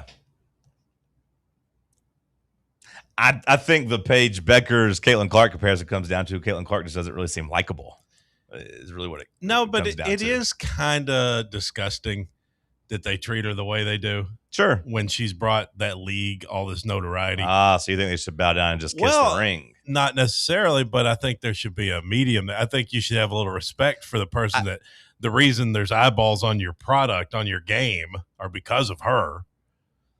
Was anybody watching? Well, I know you were, but you're people watch this league because of me too. I want you to know that. Yeah, Angel Reese came out and said it wasn't just because of Caitlin Clark. Well, she's wrong. Well, to an extent, she's not. No, you're not wrong in the fact that Caitlin Clark is a bigger star than Angel Reese, but I do think their rivalry mattered too. Well, yeah, but Caitlin without Clark is Angel like Reese, the Beatles, and Angel Reese is the Beach Boys. Like one wouldn't exist without the other. Well, that's fine. That's fine. But like Caitlin Clark got more popular because of the LSU rivalry too. So like Angel Reese isn't wrong on that, but like Angel Reese is a C-level player or a C-level star, and Caitlin Clark is an A-level star. Yeah, we would not know Angel Reese's name if not for Caitlin Clark, though. I mean, you would because you're a fan. I think people still would because they won a national championship. Like I still think there'd be some people that would know it because she won a national title. A handful. Wasn't Caitlin Clark involved in the national title that she won where she kind of went viral for the whole ring thing where she was pointing it at Caitlin Clark? Yeah, though? but Angel Reese was already kind of a known name by the time they played that game. Like there was a reason like Caitlin Clark versus her was already a big deal. It wasn't like people tuned in to watch Caitlin I feel Clark. like that spring, launched that though. Oh no, for sure. Like I'm saying they're connected. I'm just saying the fact that like it was LSU was already kind of established, at least in women's basketball circles, when they played Caitlin Clark. Sure. There was already a good versus evil thing going there. Women's basketball circles, like the one that could fit in that room out there. People that care about sports. I mean, you can say what you want. I mean, there's people that care about it. You might have came in only because of Caitlin Clark, and that's fine. Yes, the annual women's basketball circle convention. We're having it here at the Motel 6. I'm just saying people. I'm saying people already kind of cared about them. We're saying the same thing. I'm saying that Caitlin Clark magnified it for sure. Yeah. Oh, you don't have to sell me. I believe you. Yeah, Caitlin Clark magnified it, but that's part of the problem though, is that they don't want to like basically acknowledge that she's the only reason people are watching. That's where the jealousy, kind of comes in. I think race is a factor. Oh, 100% race. I'm not saying it's the only reason. Race is 100% a factor, but like race was a factor in Magic Johnson versus Larry Bird. I mean, that's been happening. Yeah, race is a factor for like every boxing match you've ever watched for the most part. Like, the people that act like race isn't a factor has their head buried in the sand. Martin Luther King versus James Earl Ray. That just feels a little gross and disrespectful. Well, I was just there at the Lorraine Motel. I mean, that just still feels a little gross and disrespectful. But it was gross to shoot the guy on the balcony. Yeah, I agree. But no, I mean, like I didn't do it. Race in sports matters for sure, and the people that act like it doesn't, I think, are just completely naive on both sides. Is it because Caitlin Clark is more palatable to the average consumer because she's white? Because you hear them talk about that in the African American community, the light skinned guy versus the dark skinned guy, and the kind of the differences in privilege there. Is that where some of the rift comes from? I mean, I think that mostly just comes like in the dating world. I don't think that really happens in life. Like, I mean, Michael Jordan was not a light skinned guy, and he's one of the most marketable stars of all time. LeBron James, he's a great example. Same way. Like those aren't light skinned guys, and they're the most. But you've heard that before. That I think that's mostly in the dating world. The light skinned guy is more acceptable to the old lady watching on TV, right? It's just whether that's right or wrong or whatever. But it's just more what's the word, palatable for like your average old honky viewer. Caitlin Clark being white definitely has helped her, but like the way she plays, also has helped as well too. But at the same time, the way she plays has also led to some haters because of the way that she flops around and argues and does all the things that we don't really like in our basketball players. I still maintain the easiest way to fix this is just to have somebody on our team start knocking people around, but so far nobody on Indiana's had her back. So well, that's why they keep beating her up. Sophie tried to foul the one girl a couple of years ago, but she's not big enough to do anything. Well, Sophie stands up for her in at least in the press conferences, but it's been a great career choice for her too. Yeah, for sure. Be the Robin to Caitlin Clark's Batman. Yeah, I mean, like Sophie Cunningham has been elevated way past her level of actual like basketball ability because of standing next to Caitlin Clark and trying to help defend her and do those things. Yeah, smart move by her. Profit. Let's profit off Caitlin Clark. We had an end of an era yesterday in Memphis where the Grizzlies finally were able to get off of the albatross of the Ja Morant deal. Just get rid of that, like this dark cloud hanging over their franchise. They were able to finally pull the plug and convince Portland to take him. So the John Morant era in Memphis came to an end. That's why I was asking if William was okay. Yeah, I knew that's what you were talking about. The William Patterson pitcher curse struck again. If you've taken a picture of William Patterson, something bad is going to happen to you. Uh-oh. You ever taken a picture with William Patterson? You asking me? Open-ended. I don't think so. No, I won't now, ever. But the Grizzlies finally were able to put that to bed. Send him to Portland, which seems like a bad basketball fit in terms of they already got a Dame Lillard at home. Seems like a bad culture fit, too. You know, those liberals don't like guns. They like freedom.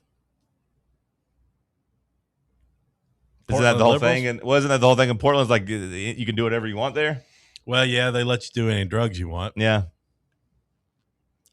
Do whatever you want. Yeah. You want to chug your booze on the airplane? Go for it.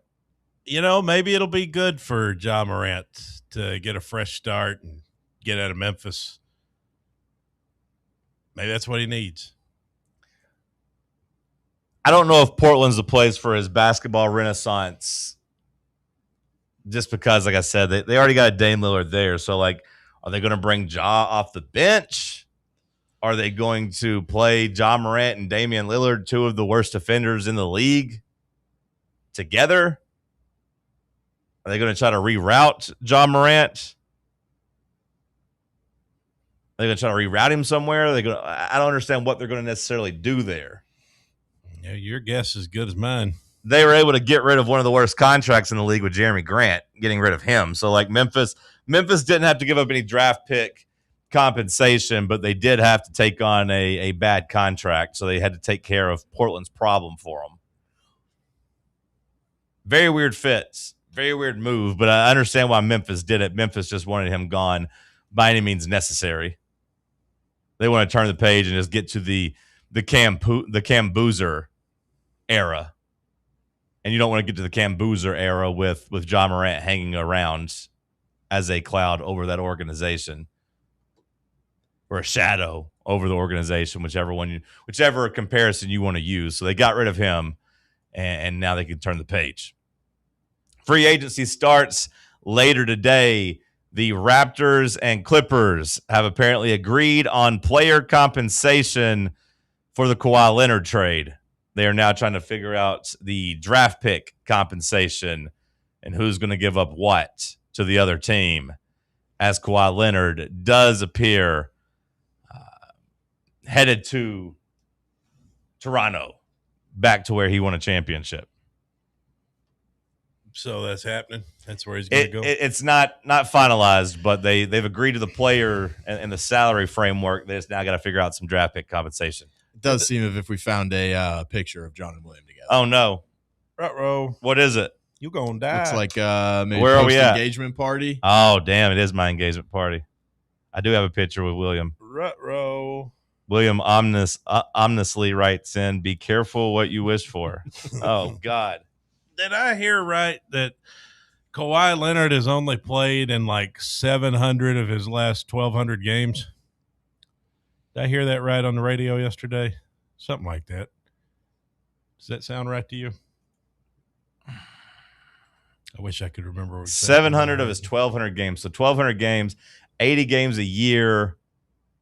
I mean, 80 games a year to get to 1,200, you'd be over 10 and a half. You'd be over 10 seasons. He's been around a minute. No, I know. I feel like he's been around 10 years. Would that not basically be his entire career, though? Well, maybe that was his entire career. Okay. That I heard that stat that he'd only played in like 700 and something of those 1,200 games. Okay. I mean, he's only played in 769 games. Well, that's not including the playoffs, but. Now, some of that's legitimate injury, of course, but, you know, the question with him is always like, could he play or could he play through some of the stuff that has ailed him? Well, he had always kind of been on the side of like, hey, if he didn't feel right, he wasn't going to play. So he's been in the league for 14 seasons. 14 times 82 comes out to 1148. Yeah, so he's definitely played 1,200 games. If they're counting the playoffs, well, if they count the playoffs, then he would have played in more than 798 games. So I don't remember exactly. I don't know exactly the stat you're talking about, but like the point of this, like if you're asking if Kawhi Leonard's missed a lot of games, the answer is yes. Like, yeah, Kawhi Leonard isn't known for being like super durable. The point is that it's like more than I would have thought. It's like he's missed almost a third of his own career, basically. Yeah. Which I know, like I said, some of that's legitimate injury, but there's questions about his durability. Jalen Duren is going to be a big name today as free agency begins. Jalen Duren and the Pistons breakup does seem imminent, and he is, it's bad whenever he says, hey, I'm going to go to the Sacramento Kings. I want the Sacramento Kings because they're willing to give me big money. I'll go there. I want to play in Sacramento, which makes me think Jalen Duren is just 100% focused on getting as much money as possible, getting his bag. But also, Cody, the Los Angeles Lakers have been linked to Jalen Duren. He's got a call scheduled with them whenever free agency opens. Okay. Now, that would have to be like a sign and trade of some sort, so I don't know what the Lakers would have to give back to Detroit to make that happen. Maybe we end up somewhere down the line where Dalton Connect and Chaz Lanier are reunited. Well, not reunited. They never played together, but like united for the first time under the VFL Brotherhood in Detroit, because Lakers would have to find a whole bunch of spare parts to throw together to make some salaries work. And this Duren, now he's a big man, right? Yeah, he was third-team All-NBA this year. He's the biggest free agent on the board right now. Which is what LeBron needs. Well, LeBron wants. I feel like if Jalen Duren is headed to Los Angeles, LeBron James would be headed elsewhere. This would be more about giving Luka the big man he wants. This would probably spell the end of LeBron James in Los Angeles unless there was either A, some creative accounting, or B, he just took a lot less money. So at this point, we think LeBron is not going to be a Laker. No, I'm not saying that. I still, if I'm still betting, I would still bet on him being there, but just slightly over 50%. It's so weird for the Lakers to be in this position where they are trying to figure out what to do, because you don't necessarily want to lose a talent and a draw like LeBron James, a superstar like that. But at the same time, when you traded for Luka Doncic, the idea was that, like, hey, it's going to be Luka's team. And if I'm Luka, I'm like, hey, it's time. It's time to treat this as if it's my team and just put the pieces I need around to be successful. And LeBron James ain't one of those. Well, if I was LeBron James, I would have been furious that he wouldn't play in the damn playoffs. Sure, I would be too. I'm out here trying to leave a legacy, trying to win my 5th NBA title, or, at least have a good showing towards it. And this guy, Mr. Star, can't even be bothered to suit up for the game. Sure. You saw Ric Flair say it. Ric Flair was fed up. I think a lot of people were fed up. Yep. But like LeBron, can be as mad as he can be. But like he doesn't have the power in LA to be like, hey, get rid of Luka. Like that power dynamic has changed. Like, oh yeah, he's 43 years old. Yeah, like it's not his franchise anymore. So it is weird watching the Lakers try to navigate this. And so far, they've had a pretty bad offseason where they haven't really accomplished anything other than giving Austin Reeves, $185 million. I'm more interested in this Golden Guys situation. Okay. You don't think it's you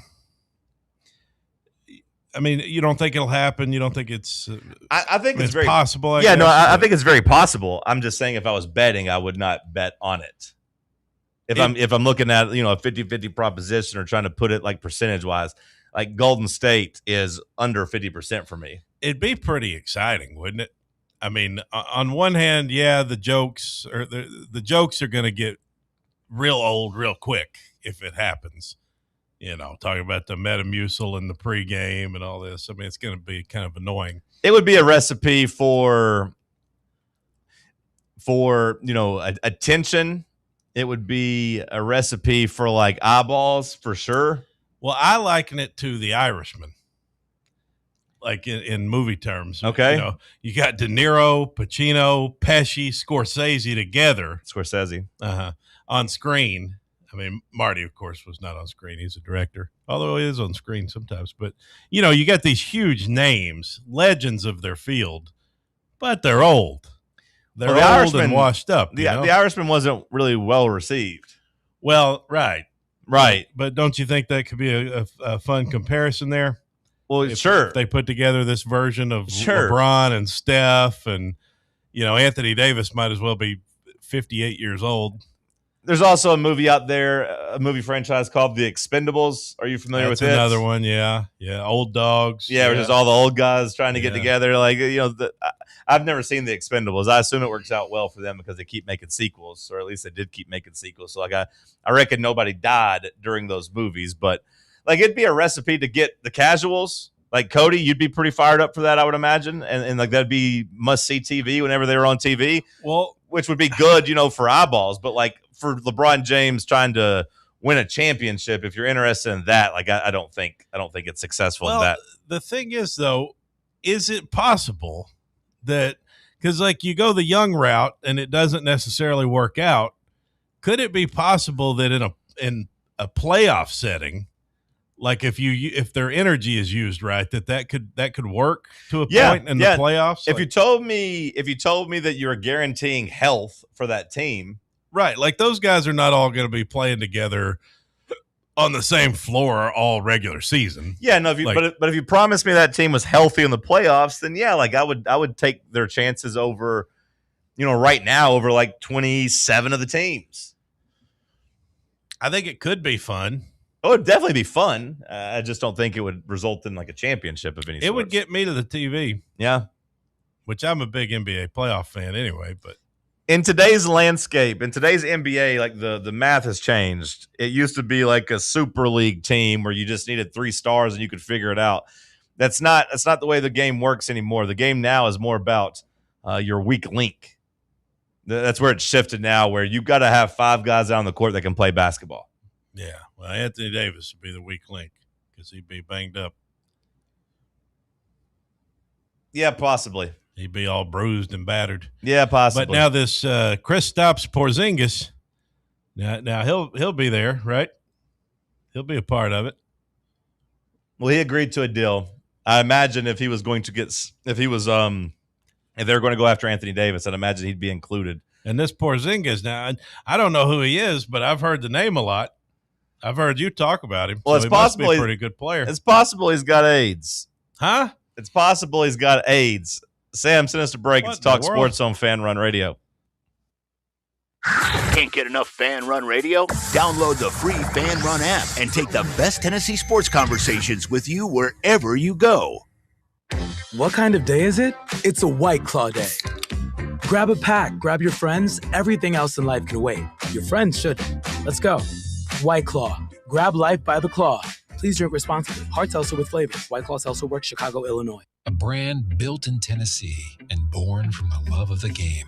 Inward Half revolutionizes golfing comfort. Crafted by a former pro and dedicated enthusiast just like you, our luxury performance wear guarantees you stay cool and comfortable through every swing and every day.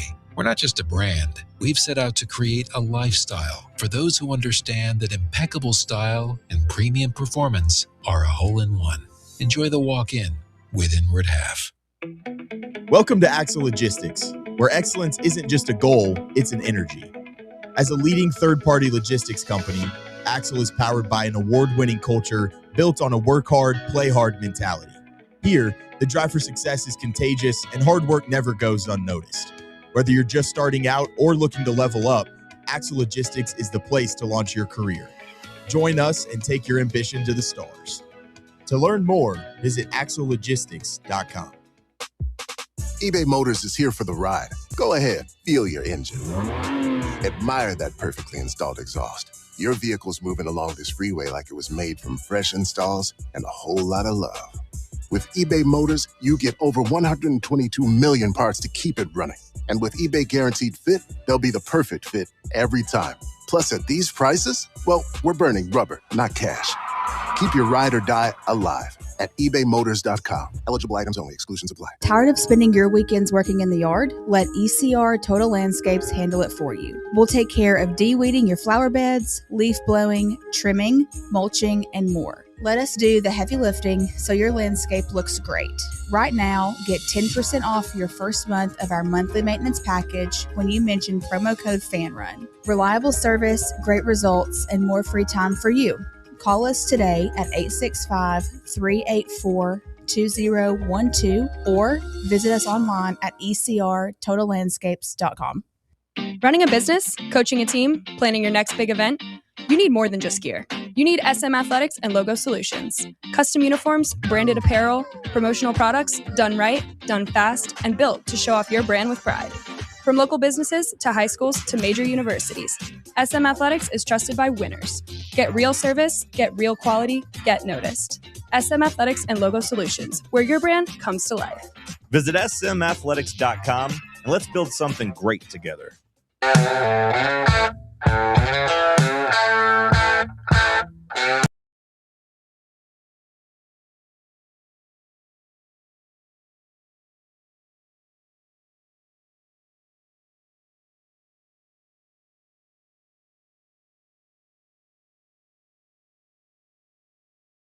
The Golden State Warriors, Steph Curry, Draymond Green, a little Kristaps Porzingis.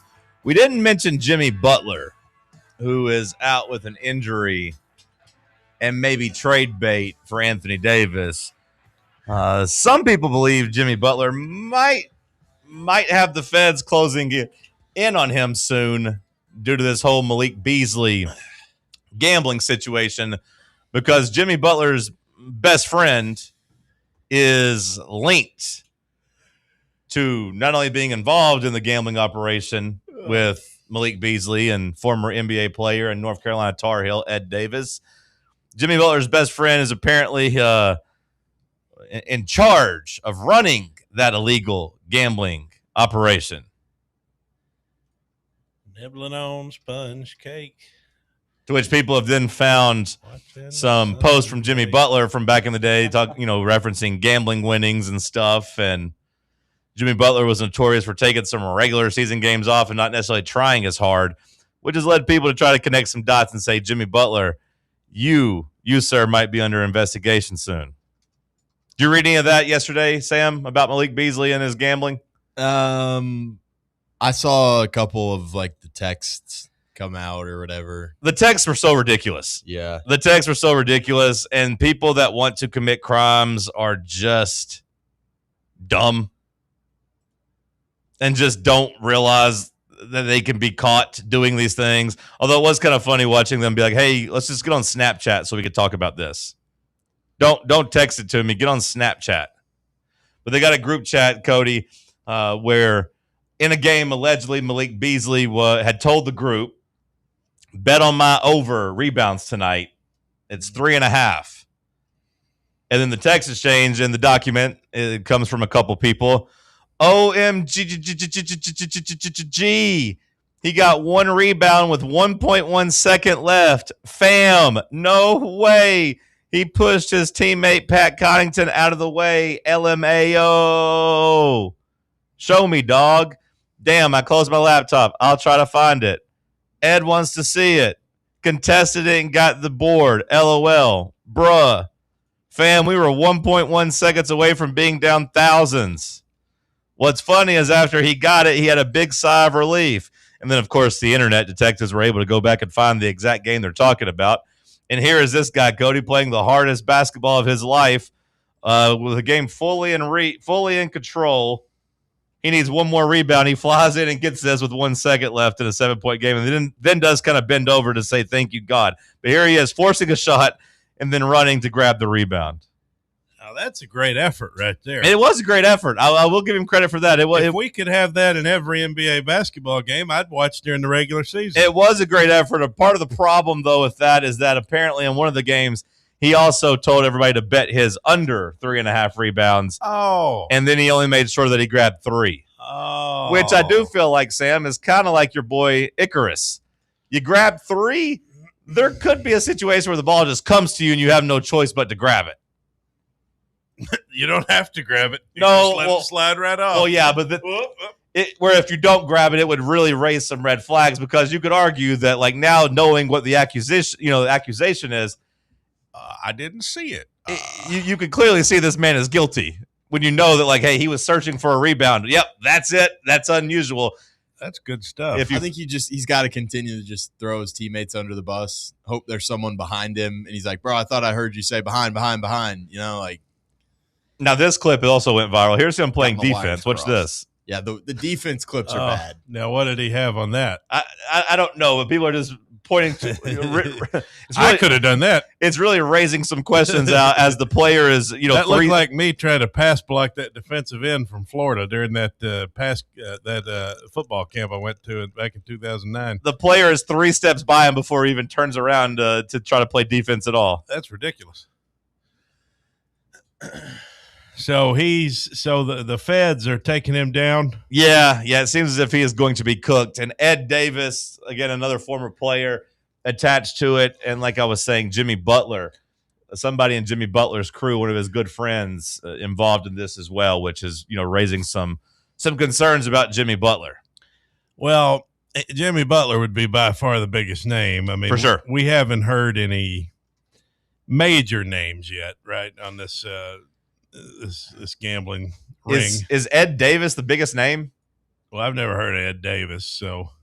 But Sam, like Ed Davis, bigger name than Malik Beasley and Terry Rozier. I mean, not bigger impact in the NBA, but like Ed Davis going to North Carolina gave him a pretty big profile, I thought, and he was a first round draft pick. I want to say top 15 draft pick, probably. To me, I thought he was maybe the biggest name, but again, Terry Rozier.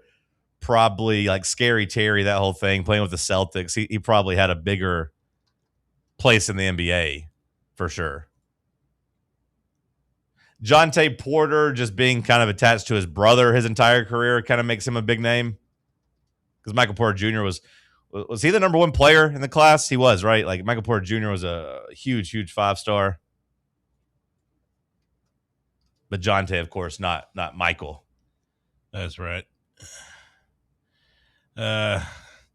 Somebody in the chat, Hunter says Zen does have the disposable feature. I'd like you to show me where, bud, because I ain't ever seen it on a What is disposable feature now mean? If you're talking about that little ring that peels off the bottom, I mean, I guess you could stick them up under there. Maybe that's what he's talking about. I do know about the little ring on the bottom. I've never understood keeping your old Zens. I've never understood the disposable. Maybe just to dispose them all at one time and not throw on the ground. Yeah, I guess that's the point. Yeah. Maybe I'm just a piece of trash for throwing my Zen goes wherever I'm at. When it's time to take it out and I'm driving down the road, I just flick it out of my mouth into oncoming traffic. I don't know if I'm allowed to call you a piece of trash because you got sad. Oh, go ahead. Well, you got sad whenever go ahead. When you thought I was attacking your character for not offering to open the door for a blind woman. You're just always out to get me. I'm not out to get you at all. You're always out to prove I'm a bad guy. I don't think so. I try to tell people you're actually a good guy. Sure. It gets harder and harder to do. Need I bring up what you did to that poor DoorDash driver? What DoorDash? Getting him driver? Fired? Huh? Calling him on the air, embarrassing him whenever you were in the wrong the entire time? Yeah, well, I apologized for that. Not to him. No. Well, he doesn't know the difference. John writes in, he wants to know how many WNBA players I can name. He says the over-under total's 5.5. Over under 5.5 WNBA players. I can definitely name over 5.5. All right, let's go. We got like 40 seconds left in this Somebody hour. said to hand me a coloring book because I don't seem interested. Paige Beckers, Aaliyah Boston, isn't that a name? Mm-hmm. I feel like those are 2 girls I mentioned today. Caitlin Clark, Ozzie Fudd, Diana Taurasi. That's a joke. That's a joke, obviously. Sophie Cunningham. I don't know if it was obviously a Sue joke. Bird.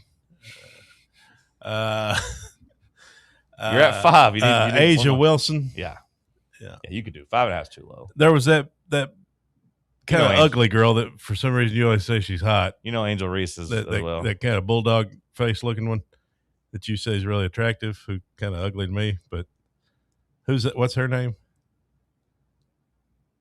Nafisa Collier is who I think Nafisa you're Collier, talking about. She's a beautiful one. woman. She looks kind of like a pug. You have to me. terrible taste in women. Like, you just. I think maybe you do if you think she's hot. That girl's objectively beautiful. I wouldn't call it objective. It's a little strong. No, let's just say subjectively you think she's beautiful. No, that woman I don't think you get to be the authority on. She's no Aphrodite, you know. She's not the goddess you think she is. She's a beautiful woman. That's your opinion. Beautiful woman. Opinion does not equal fact. We don't even know if you like women, so I don't know if we can take your opinion on this. I like all kinds of women. I don't know if we can take your opinion on this. You don't know if I like women? women? We don't know. Really? We have no proof. You don't know if you don't have proof? We have no proof. Oh, really? You don't? All we know is I can show you some receipts. I can show you some proof. Did you get sad when Club XYZ closed this weekend? No, it shut down. I did text the chat. I sent the boys in the chat. I said, well, I can't say what I said, but I said hour 2 in the books. Looking off hour 3 with some headlines. It's Talk Sports on Fan Run Radio. Barley's has live music on weekends, general team trivia on Wednesday nights at 8 p.m., and now live sports trivia courtesy of the Knoxville Trivia Guys every Thursday night upstairs. The game starts at 7 p.m. and is free to play for everyone, so head on down to the Old City and show off your sports knowledge and win gift cards to Barley's. Use those gift cards to buy some delicious food and drinks, and you can take it all in with their wide selection of TVs and indoor projectors. Barley's Tap Room and Pizzeria. You're listening to FM 105.7 and AM 1340, WKGN Knoxville, and W289CU Knoxville, Fan Run Radio. It's official. It's summer. And how does East Tennessee do summer? With your Knoxville Smokies, of course. Only 5 homestands remaining. So if you haven't been to a game yet, what are you waiting for? This week is a huge week with all-you-can-eat Wednesday, Knox Vegas Thirsty Thursday, Friday fireworks, and then Saturday, we're celebrating our country's 250th birthday. America's favorite pastime and fireworks. Is there a better way to celebrate? And come meet Bluey on Sunday. Don't miss the fun. Get your tickets now at smokiesbaseball.com. Are you thinking of buying a home but don't know where to start? Well, call VFL Josh Travis, your local mortgage expert with Foundation Mortgage, based right here in Knoxville. Whether it's your first home or your forever home, he'll keep the process simple every step of the way. To get started, visit mortgagebrokerjosh.com or call 423-312-9777 today. Foundation Mortgage Company, LLC is an equal opportunity housing company. NMLS number 1387311. A brand built in Tennessee and born from the love of the game. Inward Half revolutionizes golfing comfort. Crafted by a former pro and dedicated enthusiast just like you, our luxury performance wear guarantees you stay cool and comfortable through every swing and every day. We're not just a brand. We've set out to create a lifestyle for those who understand that impeccable style and premium performance are a hole-in-one. Enjoy the walk-in with Inward Half. Fan Run Radio, where Big Orange Country comes to talk sports. Start your morning off with your daily dose of talk sports with John Reed and Cody McClure from 8 to 11. Then it's Tony Basilio from 11 to 1. The Playbook with William Pattison from 1 to 3. And The Drive from 3 to 6. It's 10 hours of hard-hitting local sports radio every day, right here on the flagship station for Tennessee fans. This is Fan Run Radio, Knoxville.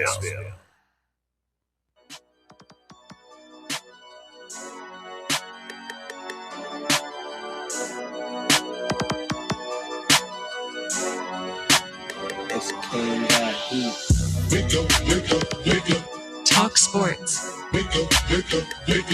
Talk Sports. Talk Sports.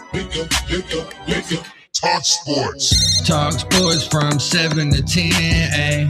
Overrated, underrated on Wednesday. Fan Run Radio, Talk Sports said, not in my house, I ain't talking to Kim, babe. Johnny Cody out here asking where the ops at. Tennessee Volunteers here for combat. It's the Cherokee Ghost, John Reed and Cody doing everything we can to bring Rocky Top back.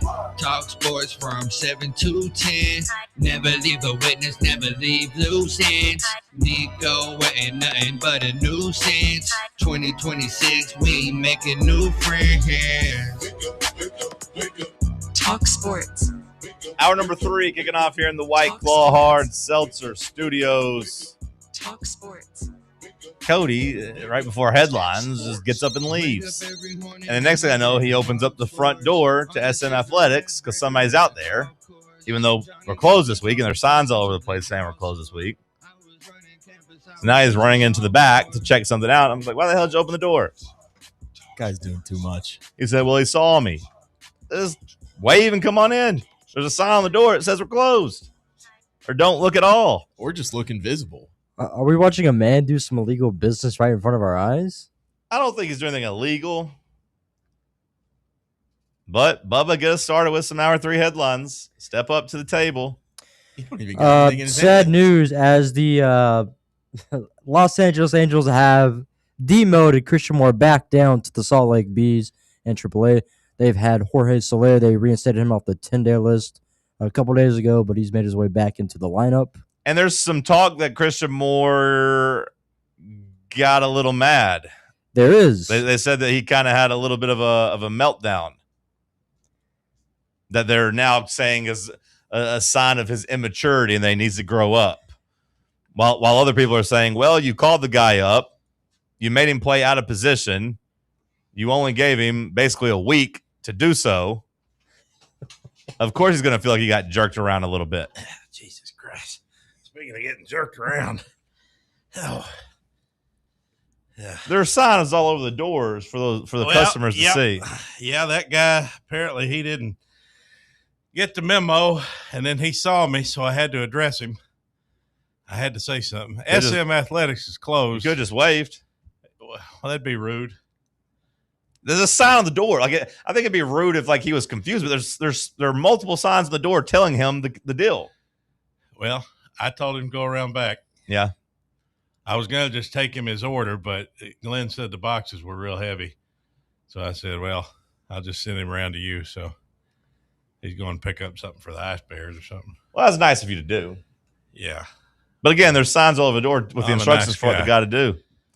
You know what? That Good is thing he wasn't blind. That's a point in your direction that you did something nice. Yeah. Well, again, he saw me. But it still he didn't help, carry the heavy boxes, though. He left that to somebody else. It ain't my damn order. Yeah, but Bubba's just on your case today. Yeah, Bubba, you're a real he's on your case today. It's not on you to carry that guy's order out there for him. Yeah, Bubba. Why don't you go get your ass out there and do it, huh? Oh. Yeah, Bubba. How about that, Bubba? Why don't you get on all of a sudden, Bubba ain't got no little quirky quirk. Here. I'm not welcome. Yeah, Bubba said earlier I had jaundice. That didn't even make any damn sense, Bubba. That ain't a disease I've got. I think he got confused. He was trying to make fun of my diabetes. Probably trying to say I had neuropathy or something like that. And he just said the first thing that come to mind. I ain't got no damn jaundice. I thought jaundice affected the eyes. That's why you were wearing the shades. But nah, it's more of just a pigmentation of the skin due to it's yellowing of the eyes. Yeah. I don't know. I couldn't see because you're wearing sunglasses. But I think it's from being a boozer. I think real drunks get it. But anyway, well, what was Bubba's headline there? Do you have a good headline? It was about Christian Moore getting sent back down to the minors. Oh, okay.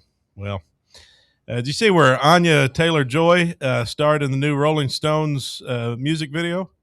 No. Jealous Lover? No. I did see that the song came out this weekend. It's a good song. It hit my Spotify New Music Friday, but I didn't bother listening to it. I like it. I like the new song Jealous Lover. The other three that they've put out so far, I wasn't a big fan. I am a big fan, but they didn't really move me. But I like this Jealous Lover song. Okay. It's fun. Did you see a man returning to his truck in Steamboat Springs, Colorado, had an unexpected passenger waiting for him in the front seat? Who was it, a bear? A bear. My mom sent me a picture of these bears right across the road from her yesterday. Really? Yeah. Where at? She retired. I don't know if I told you. She's retired now. and she has it's like Telco, but I don't think it's exact. Is Green Cove next to Telco? I don't really know where Green Cove is, but it's it's up in the mountains. Point is, it's local.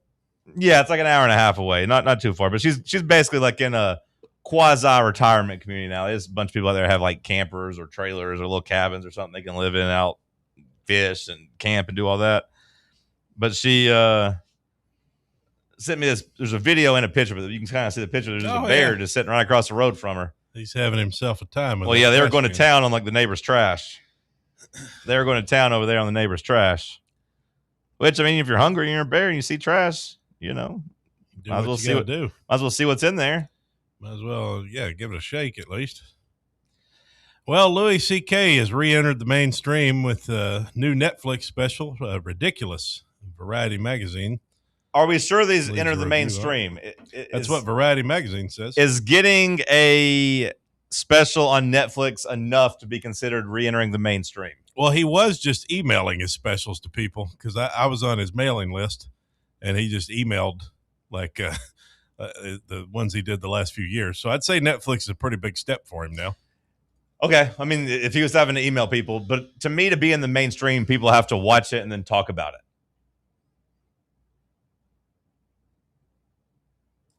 To me, like just being on the platform isn't enough to be considered on the mainstream because there's a lot of comedians with specials on Netflix that you've maybe even never really heard of. You know what I mean? Right. So for him, like to be back in the mainstream, he has to have people watch it and like become a part of the conversation again. Well, I mean, I think he's a part of that conversation in the comedy world. Right. But I don't consider that mainstream though. Yeah, that may not be, entirely mainstream, but like he goes on all the big podcasts. And, Well, I know he's still a star, but like if the special is good and people watch it and like he wins them back over, that's a chance to be back in the mainstream. But like, Tony Hinchcliffe, I don't know if you've seen the conversation surrounding his special, but like, yeah, it's not good. Pretty much everyone's like, this is terrible. Yeah, I didn't expect anything different, to be honest. He's good at what he does with the roasting and hosting that show. Yeah. He's not a great stand-up. But even everyone was just like, we didn't expect much, but man, this was even worse than we thought. Like I didn't even watch it. I still hadn't watched it. The clips I saw of it were terrible, but I think people are trying to clip the worst parts of it. But I think he's funny in the moment, like he's got a quick wit. Yeah. But I don't think he's a great stand-up by any means. So we'll see, with Louis C.K. Are you going to watch this one? I'll watch Louis. Yeah. Yeah, Louis is one of those guys that gets me to the TV. I never canceled him for what it's worth. Yeah, we know.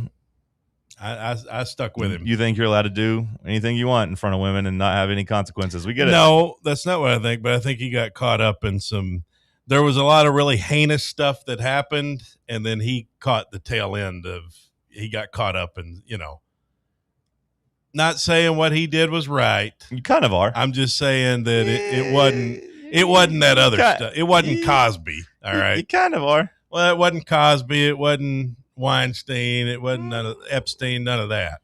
He got caught up in that whole movement. He got embarrassed. He paid his dues. We'll see if the special's any good or not. If the special's good, then yeah, maybe he can have a comeback of sorts. Serena Williams, speaking of making a comeback, she's slated to play her first professional singles match Tuesday since 2022. Well, that'd be today, wouldn't it? Yeah, what time? At the Wimbledon Championships in the UK. Here's what to know. Read more. What time? Has it already happened? I haven't seen any updates if it's already happened. Surely it hadn't happened yet. Wimbledon. She's going to play noon. Wimbledon. Noon. Well, how about that? Something to watch as soon as we go off the air. 12 p.m. Eastern time on ESPN. What do you think the gambling line is? Don't know. I don't even know how to say that. I don't know. Do you think she's favored? She has to be favored, right? I mean, it's Serena Williams. But she hasn't played in years. Yeah, well, again, I don't know. Sam, you think she's favored? I don't know a damn thing. No. I have no idea. She hasn't played in years, but she's also Serena Williams. So, like, that means she's very popular in public, and typically those people get a little bit of tax on them because guys like me, just want to have a little action on her and gamble on her and watch her. I expect her to at least win a couple of matches. I ain't watching that boring ass tennis tennis ain't boring. When we've got soccer on television. You can get Serena at plus 105. We got We got the World Cup going on. Who the hell's watching tennis? Well, the World Cup don't start till 1. We got Norway and the Ivory Coast. Now, see, this is where. Go. Well, I know. Here comes Mr. Criticism. But no, this is where you come Speaking across. of Ivory Coast, this guy up here in his ivory tower. You come across as a hypocrite here because you not always a hypocrite. Well, you always just talk about how you love the old veteran, the one last ride, the goats, and like watching them. I don't give a damn about tennis. I don't care if Serena ever plays again. I couldn't care less. That's where you come across as a hypocrite. I had to hear. No, I don't. We had to hear him get record. Get on his knees for Aaron Rodgers of all people. Aaron Rodgers of all people, who spent 5 years telling everybody how much he hated Aaron Rodgers. Then all of a sudden was like, I really just found myself rooting for Aaron Rodgers. There's something about the old quarterback just out there trying to do it. What more than this 42-year-old woman coming out of retirement? 44-year-old woman coming out of retirement. I don't know, we thought she was done coming back for one last run. How does that not get you at least somewhat interested? Because again, you were rooting for plays tennis. You were rooting for Aaron bleeping Rodgers. And look, I got to be honest. Played football. I got to be honest. Or basketball. I got to be honest. Or baseball. I'd watch. You can't even really do that anymore because you're sitting here talking about soccer. Well, I enjoy soccer now. Hypocrite again. Nope. You would have said something about soccer before you actually watched it. Changed my tune on soccer. Here's a crazy idea. Put $10 on Serena Williams to win, and let's see if you like it. Silence. I've started watching soccer and enjoying the pageantry of the nations going against each other. I've watched plenty of tennis, and I can assure you I will not get into it. Put $10 on it and see what happens. No. I'll put $10 on it for you. How about that? No. I'll put $25 on Serena to win, and if she wins, you get the profit. If you want to call me a hypocrite, that's But fine. you have to watch it. Because I have criticized soccer in the past. But and Aaron Rodgers. But I enjoy these people rooting for their nations. It's more about that now for me. The pageantry. It's kind of like college football. Now, is the sport kind of boring to me? Now all of a sudden Cody cares about foreigners. Interesting. Look, okay. No, look. The sport is still kind of boring to me. Like, I don't really get into it, but I'm enjoying it for the most part. Tennis, never. I will never, ever get into tennis. I don't care if it's Wimbledon. I don't care if it's the Australian Open. Well, it's so dumb because tennis is much more like fast-paced and has action compared to boring. Soccer. I know I hate listening to women grunt. Goes back to what I said at the end of hour 2. As if you don't watch the men just the same. Sure. But we're talking about women's tennis. It's back and forth. It's like watching I hate when my sports are back and forth. I would rather watch a cat chase a mouse back and forth. That would be more interesting to me. At least someone gets killed there. Tennis, it's just, the ball's here, ball's there. Ball's here, ball's there. Ball. He was never able to grasp the scoring of it. Well, it is a great sport for a cat. I'll say that. Just seeing that ball going back and forth. Cats love tennis.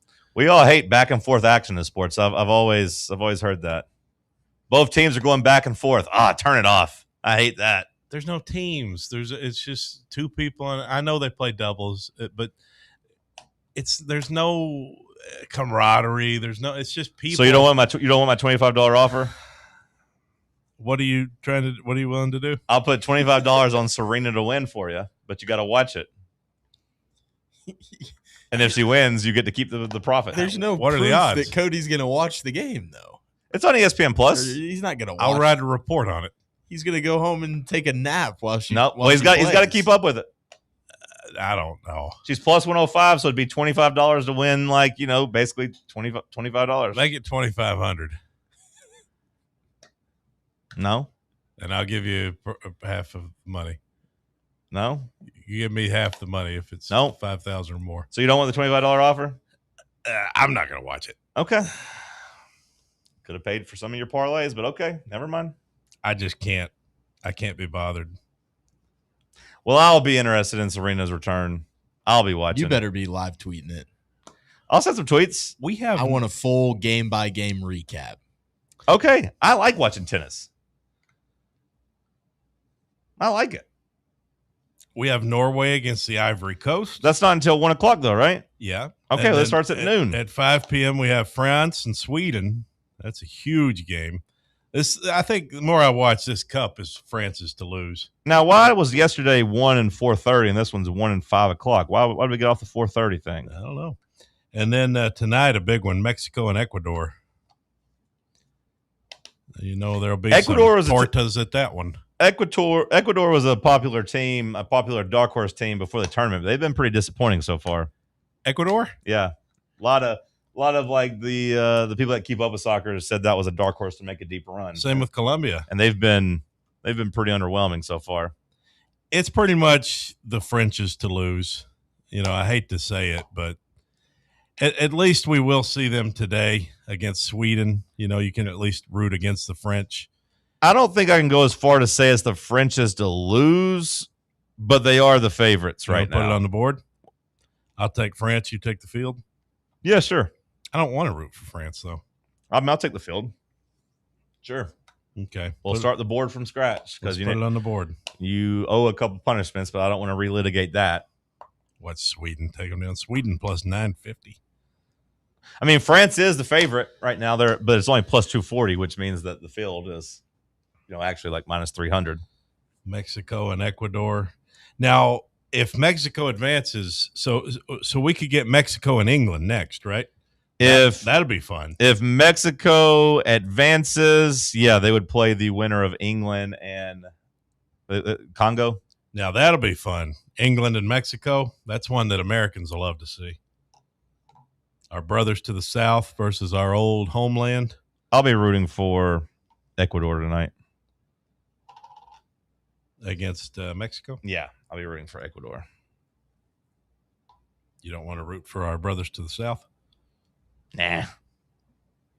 You don't like Mexicans? I didn't say that. Don't put words in my mouth. That's kind of what you don't like Ecuadorians? Insinuating. Not particularly. Tuesday trivia coming up next. Stick with us. Can't get enough Fan Run Radio? Be sure to like and subscribe to our YouTube channel by searching for Fan Run Sports. What kind of day is it? It's a White Claw day. Grab a pack, grab your friends. Everything else in life can wait. Your friends shouldn't. Let's go. White Claw. Grab life by the claw. Please drink responsibly. Hard seltzer with flavors. White Claw Seltzer Works, Chicago, Illinois. Welcome to Axle Logistics, where excellence isn't just a goal, it's an energy. As a leading third-party logistics company, Axle is powered by an award-winning culture built on a work-hard, play-hard mentality. Here, the drive for success is contagious and hard work never goes unnoticed. Whether you're just starting out or looking to level up, Axle Logistics is the place to launch your career. Join us and take your ambition to the stars. To learn more, visit axlelogistics.com. Hey, Vols fans, Cody Brown here. I grew up right here in Tennessee and know what it means when someone says, I've got your back. That's why you can trust Farm Bureau Insurance of Tennessee. Whether it's your home, your vehicle, your family's future, or the business you built from the ground up, we will show up for all of your insurance needs. We are Tennesseans who understand what matters, which is doing right by you. Insurance is not all about just paperwork and policies, but it's about the people we insure every day. So if you want insurance that hits home, give me a call at 865-992-3871. Go Vols. Located in Knoxville's historic Old City, Barley's offers great food, live music, the best draft beer selection in town, and now your new favorite place to watch sports. Their indoor projector is perfect for any weather, and they've revamped their upstairs area with more TVs to take in all of the action. Their menu features hand-battered chicken tenders, juicy burgers, fresh salads, and the tastiest pizza in Knoxville. You can enjoy their happy hour drink specials daily from open until 6 p.m. Barley's Tap Room and Pizzeria. Do you love delicious smoked barbecue and juicy tender ribs? Well, do yourself a favor and take the short trip up I-75 to Rickert Ridge Barbecue, located in Cove Lake State Park, because that is where you'll find the best ribs and barbecue in East Tennessee. And if you're not in the mood for ribs or barbecue, they also have phenomenal catfish, steak, seafood, and an assortment of lip-smacking sandwiches. Some barbecue restaurants focus so much on the meats that the side items suffer. That's not the case at Rickert Ridge Barbecue. Fantastic sides like baked beans, beans, coleslaw, corn on the cob, and sweet potato fries perfectly complement your entree. Be sure to save room for some of their specially made desserts that include strawberry rhubarb pie, blackberry cobbler, fried banana pudding bites, and oh so much more. To see a full menu, check out RickardRidgeBBQ.com, or better yet, take the quick trip up I-75 to exit 134, hang a right, and it's a half mile on your left inside beautiful Cove Lake State Park. And if you have an eventicator, give them a call and you'll be sure that your guest will be happy. Rickard Ridge. It's more than just dinner. It's a destination. Hi, this is Dr. Stephen Malone at Knoxville Smiles. Has it been a while since your last dental visit? If so, I'd like to invite you to come see us. At Knoxville Smiles, it's our vision to provide the best dental care in town in a relaxed, friendly environment. So if it's been a while and you've been putting it off, don't wait any longer. Come see us at Knoxville Smiles. You can schedule an appointment online at knoxvillesmiles.com or by phone at 865-539-1776.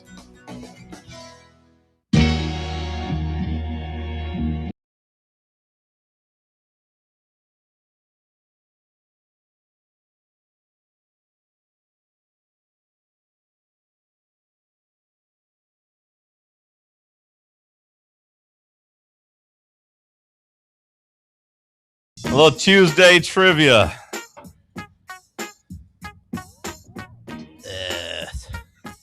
Sleep deprived Cody.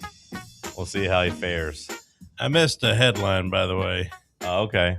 I wanted to just tell you real quick. The Supreme Court has upheld the state laws banning transgender people from sports. It's a big story. Yeah, I've seen that that argument has now gone to the poker felt as a transgender woman made a deep run into the ladies only tournament, and people were mad about that. Full house.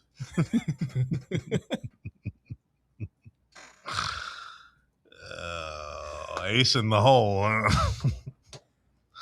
Okay. Really quick tangent, but have you seen in some of these poker tournaments where there's always like one woman who wears very like revealing clothing to like get an edge on the men playing, and sometimes it actually works out a lot more than you think. They got a straight flush, but which bathroom was it in?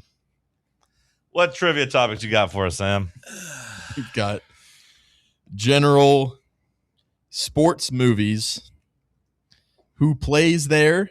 Okay, we can slow down a little. Who plays there? Okay, thank you. World Cup country capitals. Ooh. Who said that? Talk Sports edition. Oh.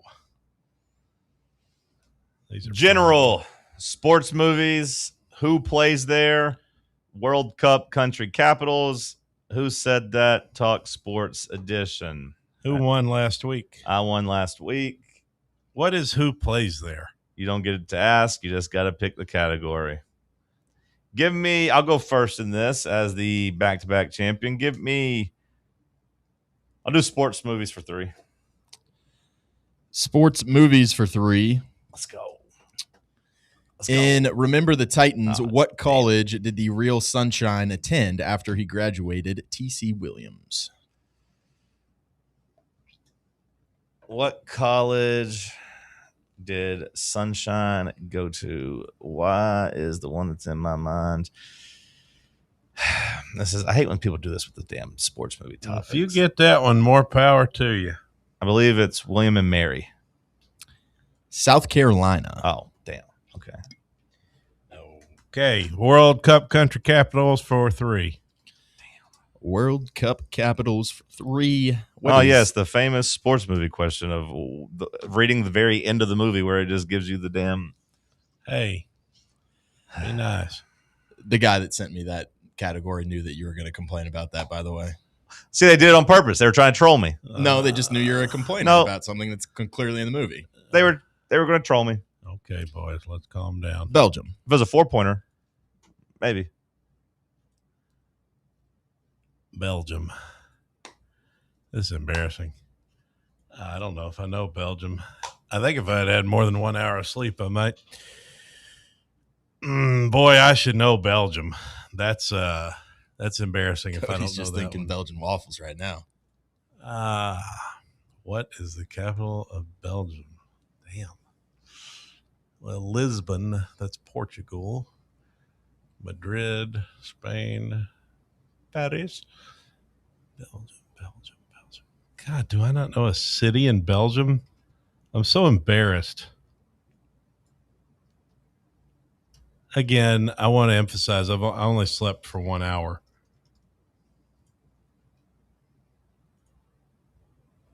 I guess just take your time. You can have as long as I you don't need. know it, Sam.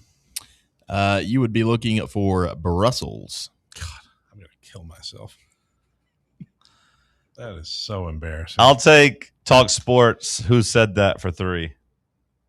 Freaking Brussels. That's in my favorite Stones album was in Brussels. Some of these I got sent with dates. Do you think the dates should be added in there or no? Do you think that like gives it away? Kinda, seeing as how I take absences. That's sometimes. what I was. I'm fine with you doing them without the date. Without dates? Okay. Yeah. Who said that for 3? The only mayor I recognize is Mayor Barry, who was getting it on in the cemetery.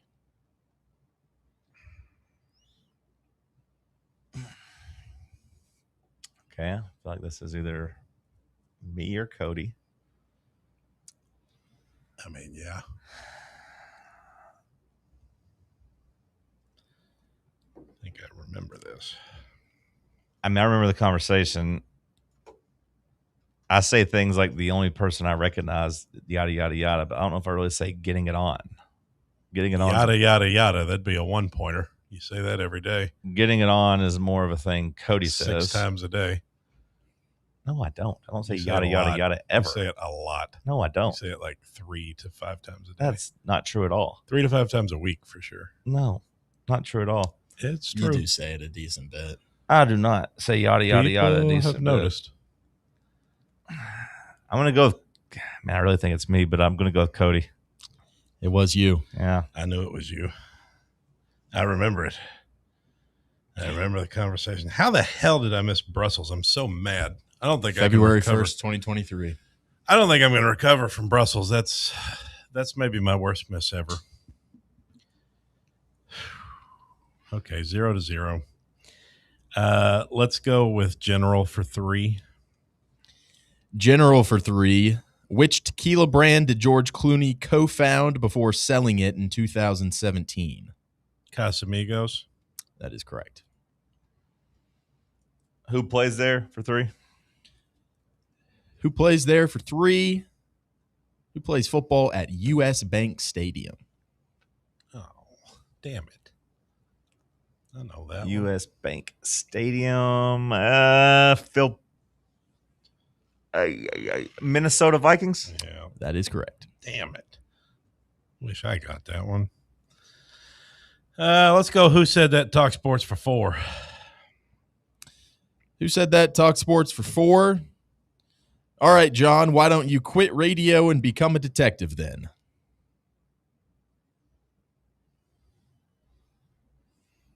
Obviously, it wasn't me.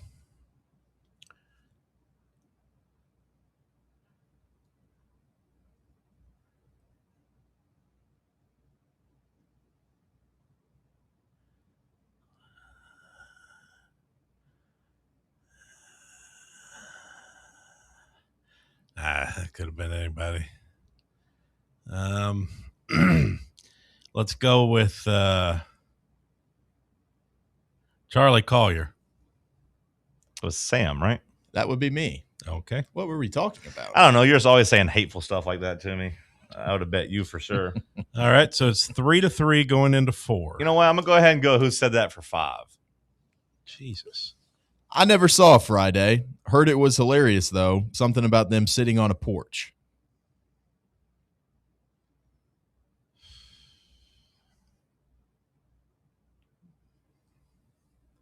That sounds like Draven to me. I'm going with Draven. That is Draven. What the hell?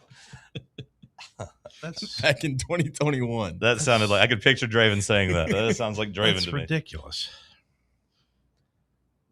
What do we got here? 8-3 or 8-3? Well, yeah, now it's 8-3. I mean, you give 5 damn points for that. That's ridiculous. Let's go. There's only 4 or 5 people on the show. Well, I know, baby. That's why it shouldn't be worth 5 points. You got to go back to 21. Let's go World Cup Capitals for 4. Yeah, I am crying. I will cry. I'll cry harder. I'll put a pacifier in my mouth. What is the capital of Haiti?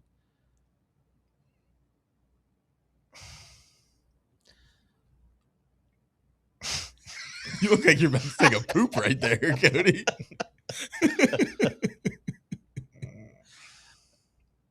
I can't even think of my capitals.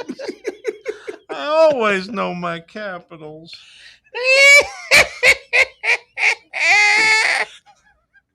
Haiti.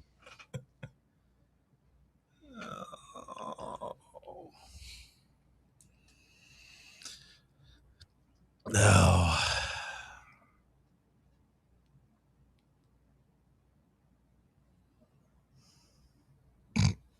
I don't remember. Nothing. I don't remember. You'd be looking for Port-au-Prince. Give me sports movies for 4. Just trying to run the score up on him here. Sports movies for 4 in 1996's Space Jam. Name the 5 players who had their skills taken by the Monstars. I get all 5? Yes. Larry Johnson. Wait, hold on.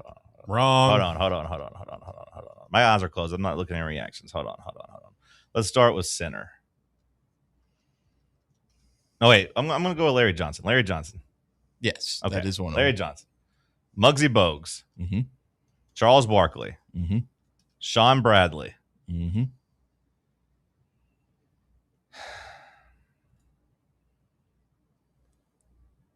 Did they get 2 Knicks? Because I feel like the other one is Patrick Ewing, but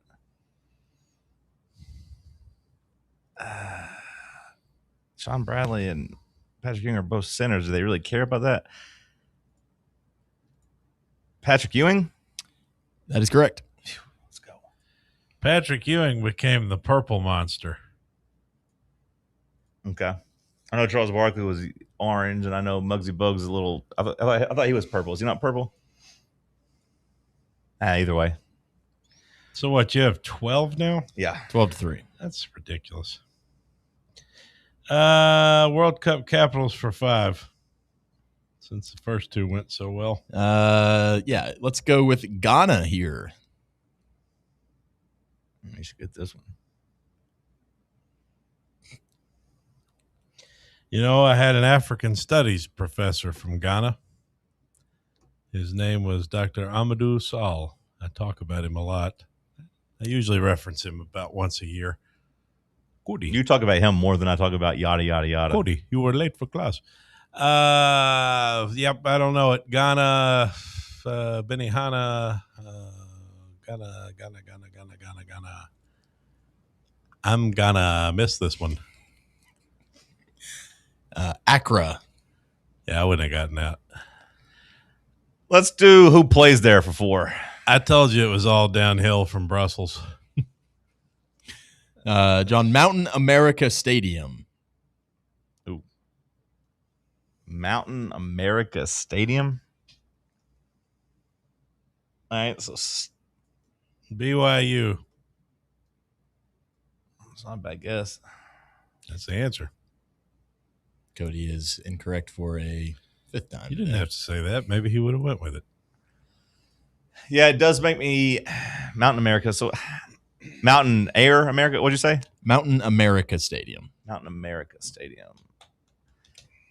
Man, I don't feel like colleges really have names like that. I can't picture any NFL teams. Stadium to me implies that it's like an outdoor sport, though. Could be like the Mexican It feels like- Azteca or whatever. It almost feels like a damn MLS team to me, but I'm not going to get that. I'd go with somewhere flat if I was you. What's the name of the Jacksonville, Florida. What's the name of the damn? I'm picturing like Colorado's. I'm gonna go with Utah. The Mammoth. It is the Arizona State Sun Devils. Okay, so it was college. Stadium. Yeah, I shouldn't have guessed that. I didn't really know, but like it wasn't going to be an indoor thing if it's a damn stadium. Okay, it's 12-3 through 6. Typically. Or, well, not through 6. Or at least middle football. It's not going to be 6. basketball or hockey, I guess is what I What should was say. that category? Who plays there? That was who plays there for 4. Let's go who plays there for 5. Who plays at Grand Casino Arena?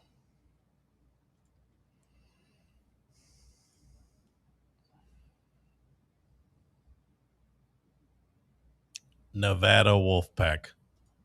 That's wrong, right? That is wrong. Is it the Connecticut Sun? No, it is the Minnesota Wild.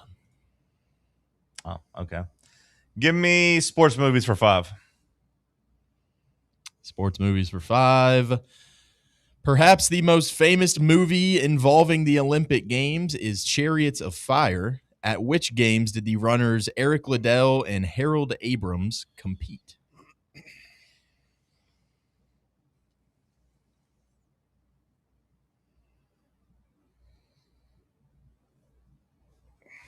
Where's my coloring book?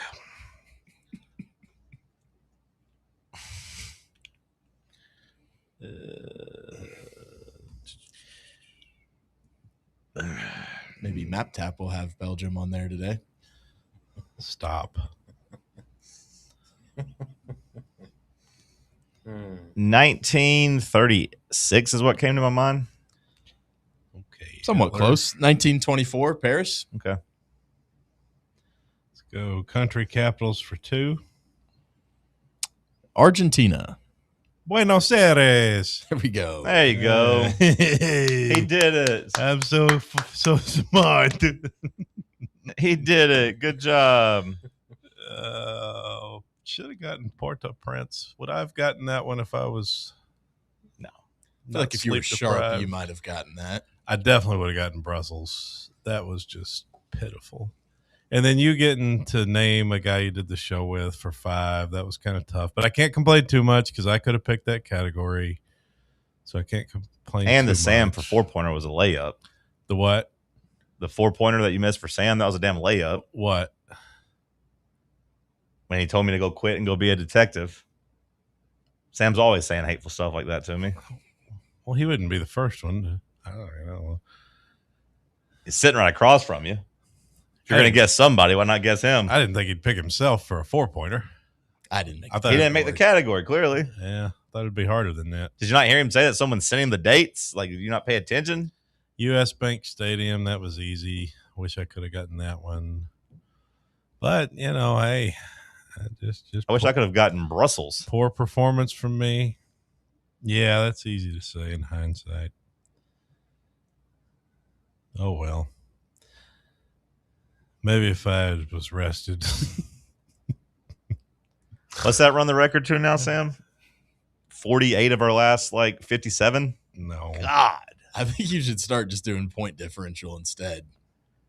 Point differential would be worse. I think of those last 50, 55 events or 57 events, whatever number I just said, I'd say I probably outscored him by an average of 5 points a game at least. I'd say I probably outscored him by 5 points a game at least. I mean, there's a couple where y'all are dueling and Yada, then John yada, will yada. win. Yeah. And then there's a couple where Cody has a performance. Yada, yada, yada. Typically, when Cody wins, he just wins a tiebreaker of 1 point too. Yada, So, yada, I would say I've outscored him by 250 points. Over Yada, the last, yada, yada. Yeah. Nah. I'm going to jump off the Empire State Building. Missing Brussels is terrible. That's elementary. I eat their sprouts. Even I know that one. Yeah, when I put that one down, I was like, that's going to get flack for being too easy of it. Yeah, even I know that one. I don't know anything about country capitals. I should have been them 1-pointer. Let's get this show over with. Last call on the other side. Stick with us. Here at Fan Run Radio, we're not just some podcaster streaming from his mother's basement, but we're also not a bunch of mouthpieces on state-run radio telling you what we've been told to say. We're the flagship station for Tennessee fans. This is Fan Run Radio, Knoxville.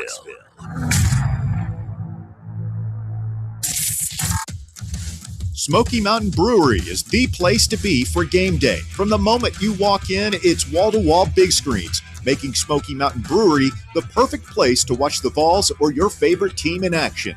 With locations in Turkey Creek, Maryville, Pigeon Forge, and Gatlinburg, you're never far away from a great time at Smoky Mountain Brewery. Try one of their world-famous microbrews like Black Bear Ale, Mountain Light, or Cherokee Ale. Juicy burgers, wings that bring the heat, and delicious handmade pizzas made with hand-tossed crust from the freshest ingredients and their own special sauce from a secret recipe, topped off with hand-grated cheese and farm-fresh toppings. And don't forget, those famous microbrews are also available in kegs for your next party or in 6-packs and growlers to go. So grab your crew and head to Smoky Mountain Brewery and tell them Fan Run Radio sent you. Smoky Mountain Brewery. Eat local, eat good.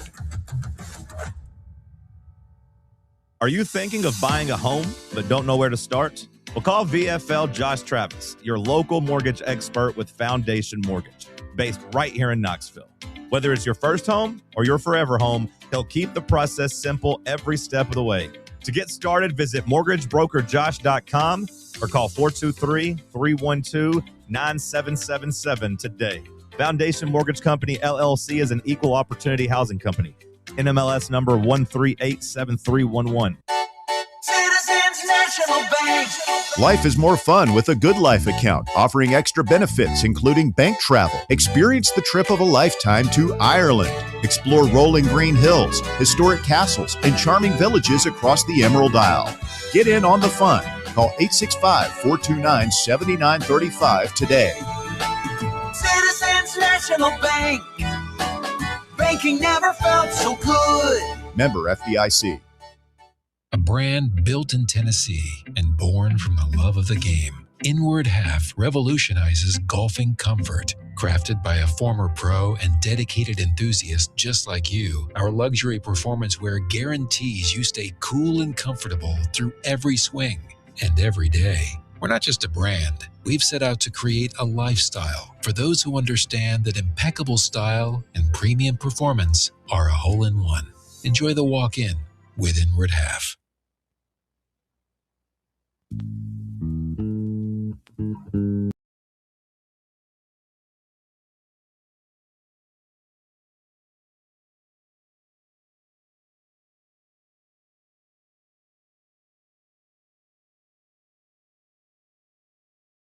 Tennessee baseball news coming out over the last little while. We know where Manny Marin is going as he transfers to Arkansas. Manny Marin leaving the Vols and headed to Arkansas, where he will team up with his former teammate, Braden Krenzel. Sam, any thoughts on Manny Marin to the Hogs? Hope he has a terrible next year. Bubba, did you see this interview that RFK Jr. About wrestling? did on Those guys have lost a lot of fights on News Nation, where it's a comeback story, really. It seems He's as if got a brain worm. It seems as if RFK Jr., who's sitting there with Triple H, I guess they're partnering up on the Make America Move Again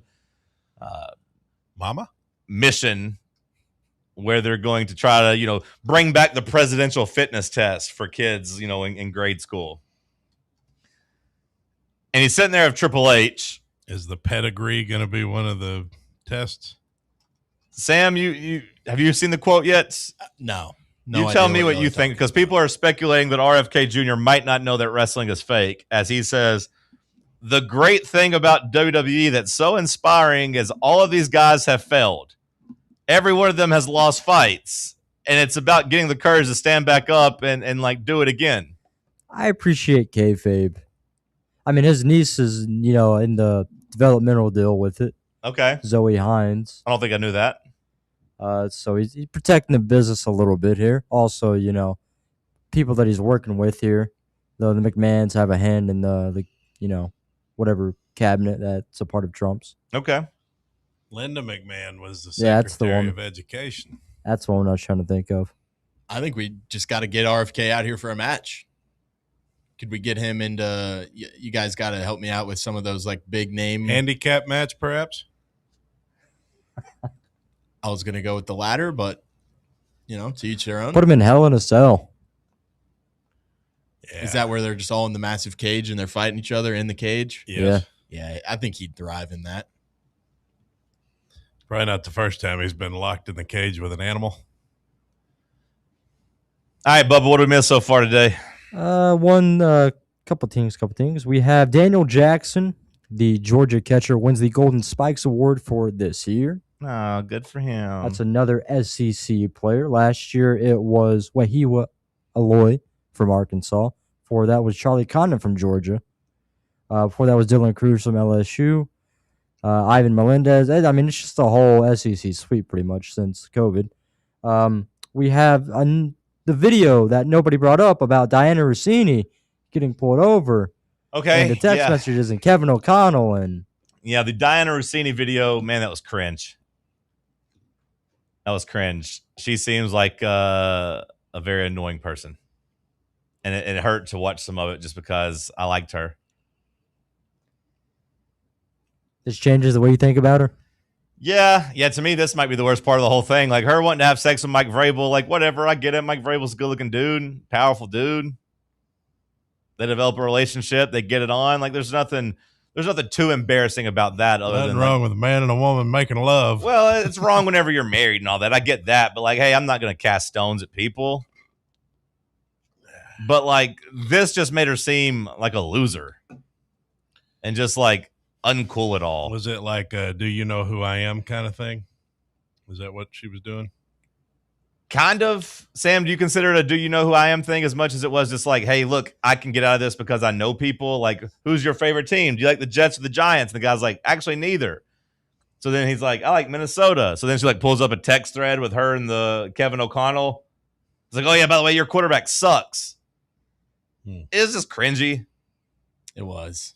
It wasn't like so much like, do you know who I am as much as like, trust me, I know what I'm talking about. I'm what cool. was her next move? I'm connected. Offer sexual favors to the cop? If I was the pull cop, the zipper, the button down another little bit. I would have just 100% given her a ticket. I'd have been like, that's a cool text. So did she got out of the ticket though, right? It sounds like it. People uncover this because she lied. So people are saying like this is even embarrassing too because she lied about it. Like the story she told on the podcast was like, hey, I pulled up and FaceTimed a coach and got out of the ticket. And then the video came out and it was actually, I just referenced a text message I had with the guy. Either way. Bubba, what else? Or you have any thoughts on Dana Rossini, Bubba? Kind of sad.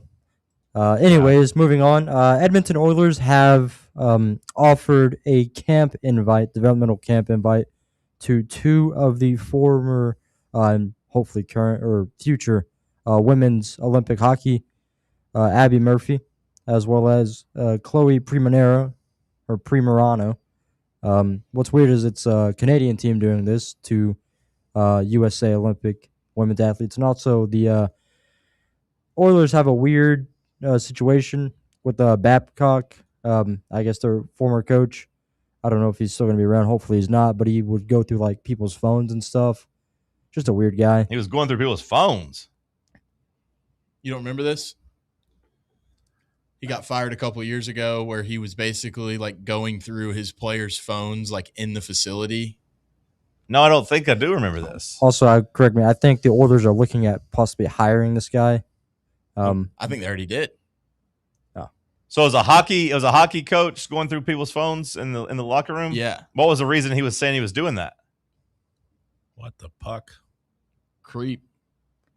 That was it. He just wanted to be a creep. Like, I mean, was he trying to find there's probably more to it, but we just have lacked the gumption I have. He was like looking at like players' phones. Like he was asking them to basically just like go through their camera roll.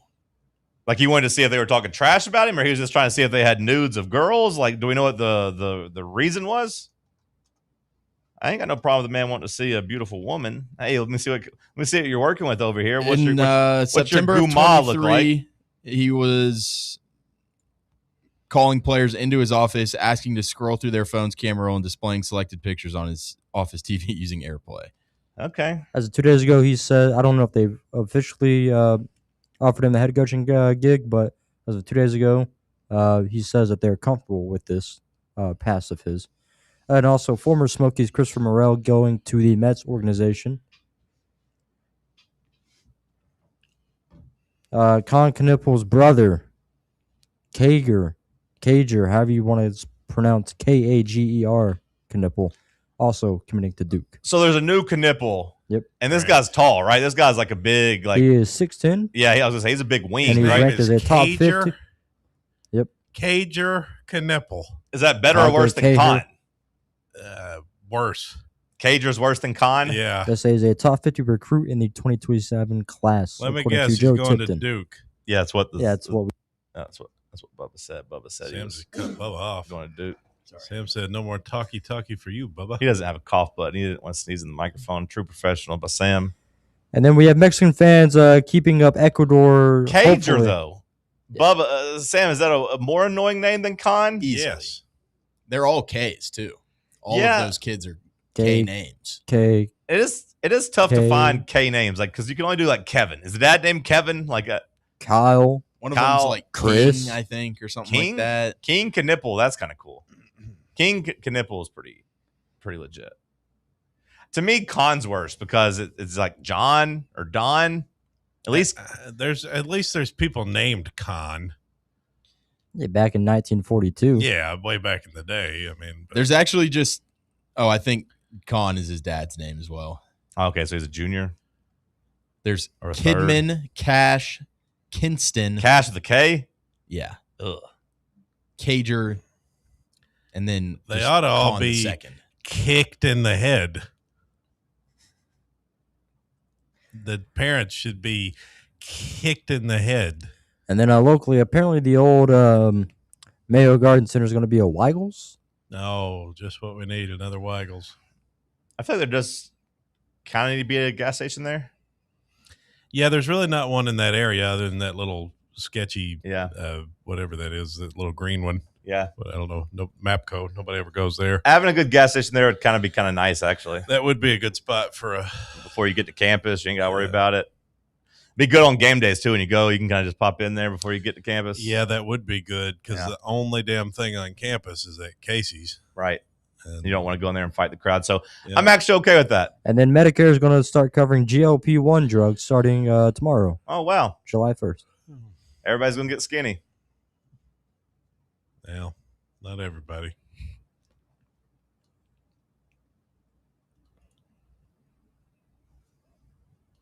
Some of us just going to die. It's not really funny, but I guess it's a fitting end of the show. Go get you some rest. See you next time. This guy's been delirious the entire show. He's drunk. The Tony Basilio Show coming up next. Stay locked in on Fan Run Radio.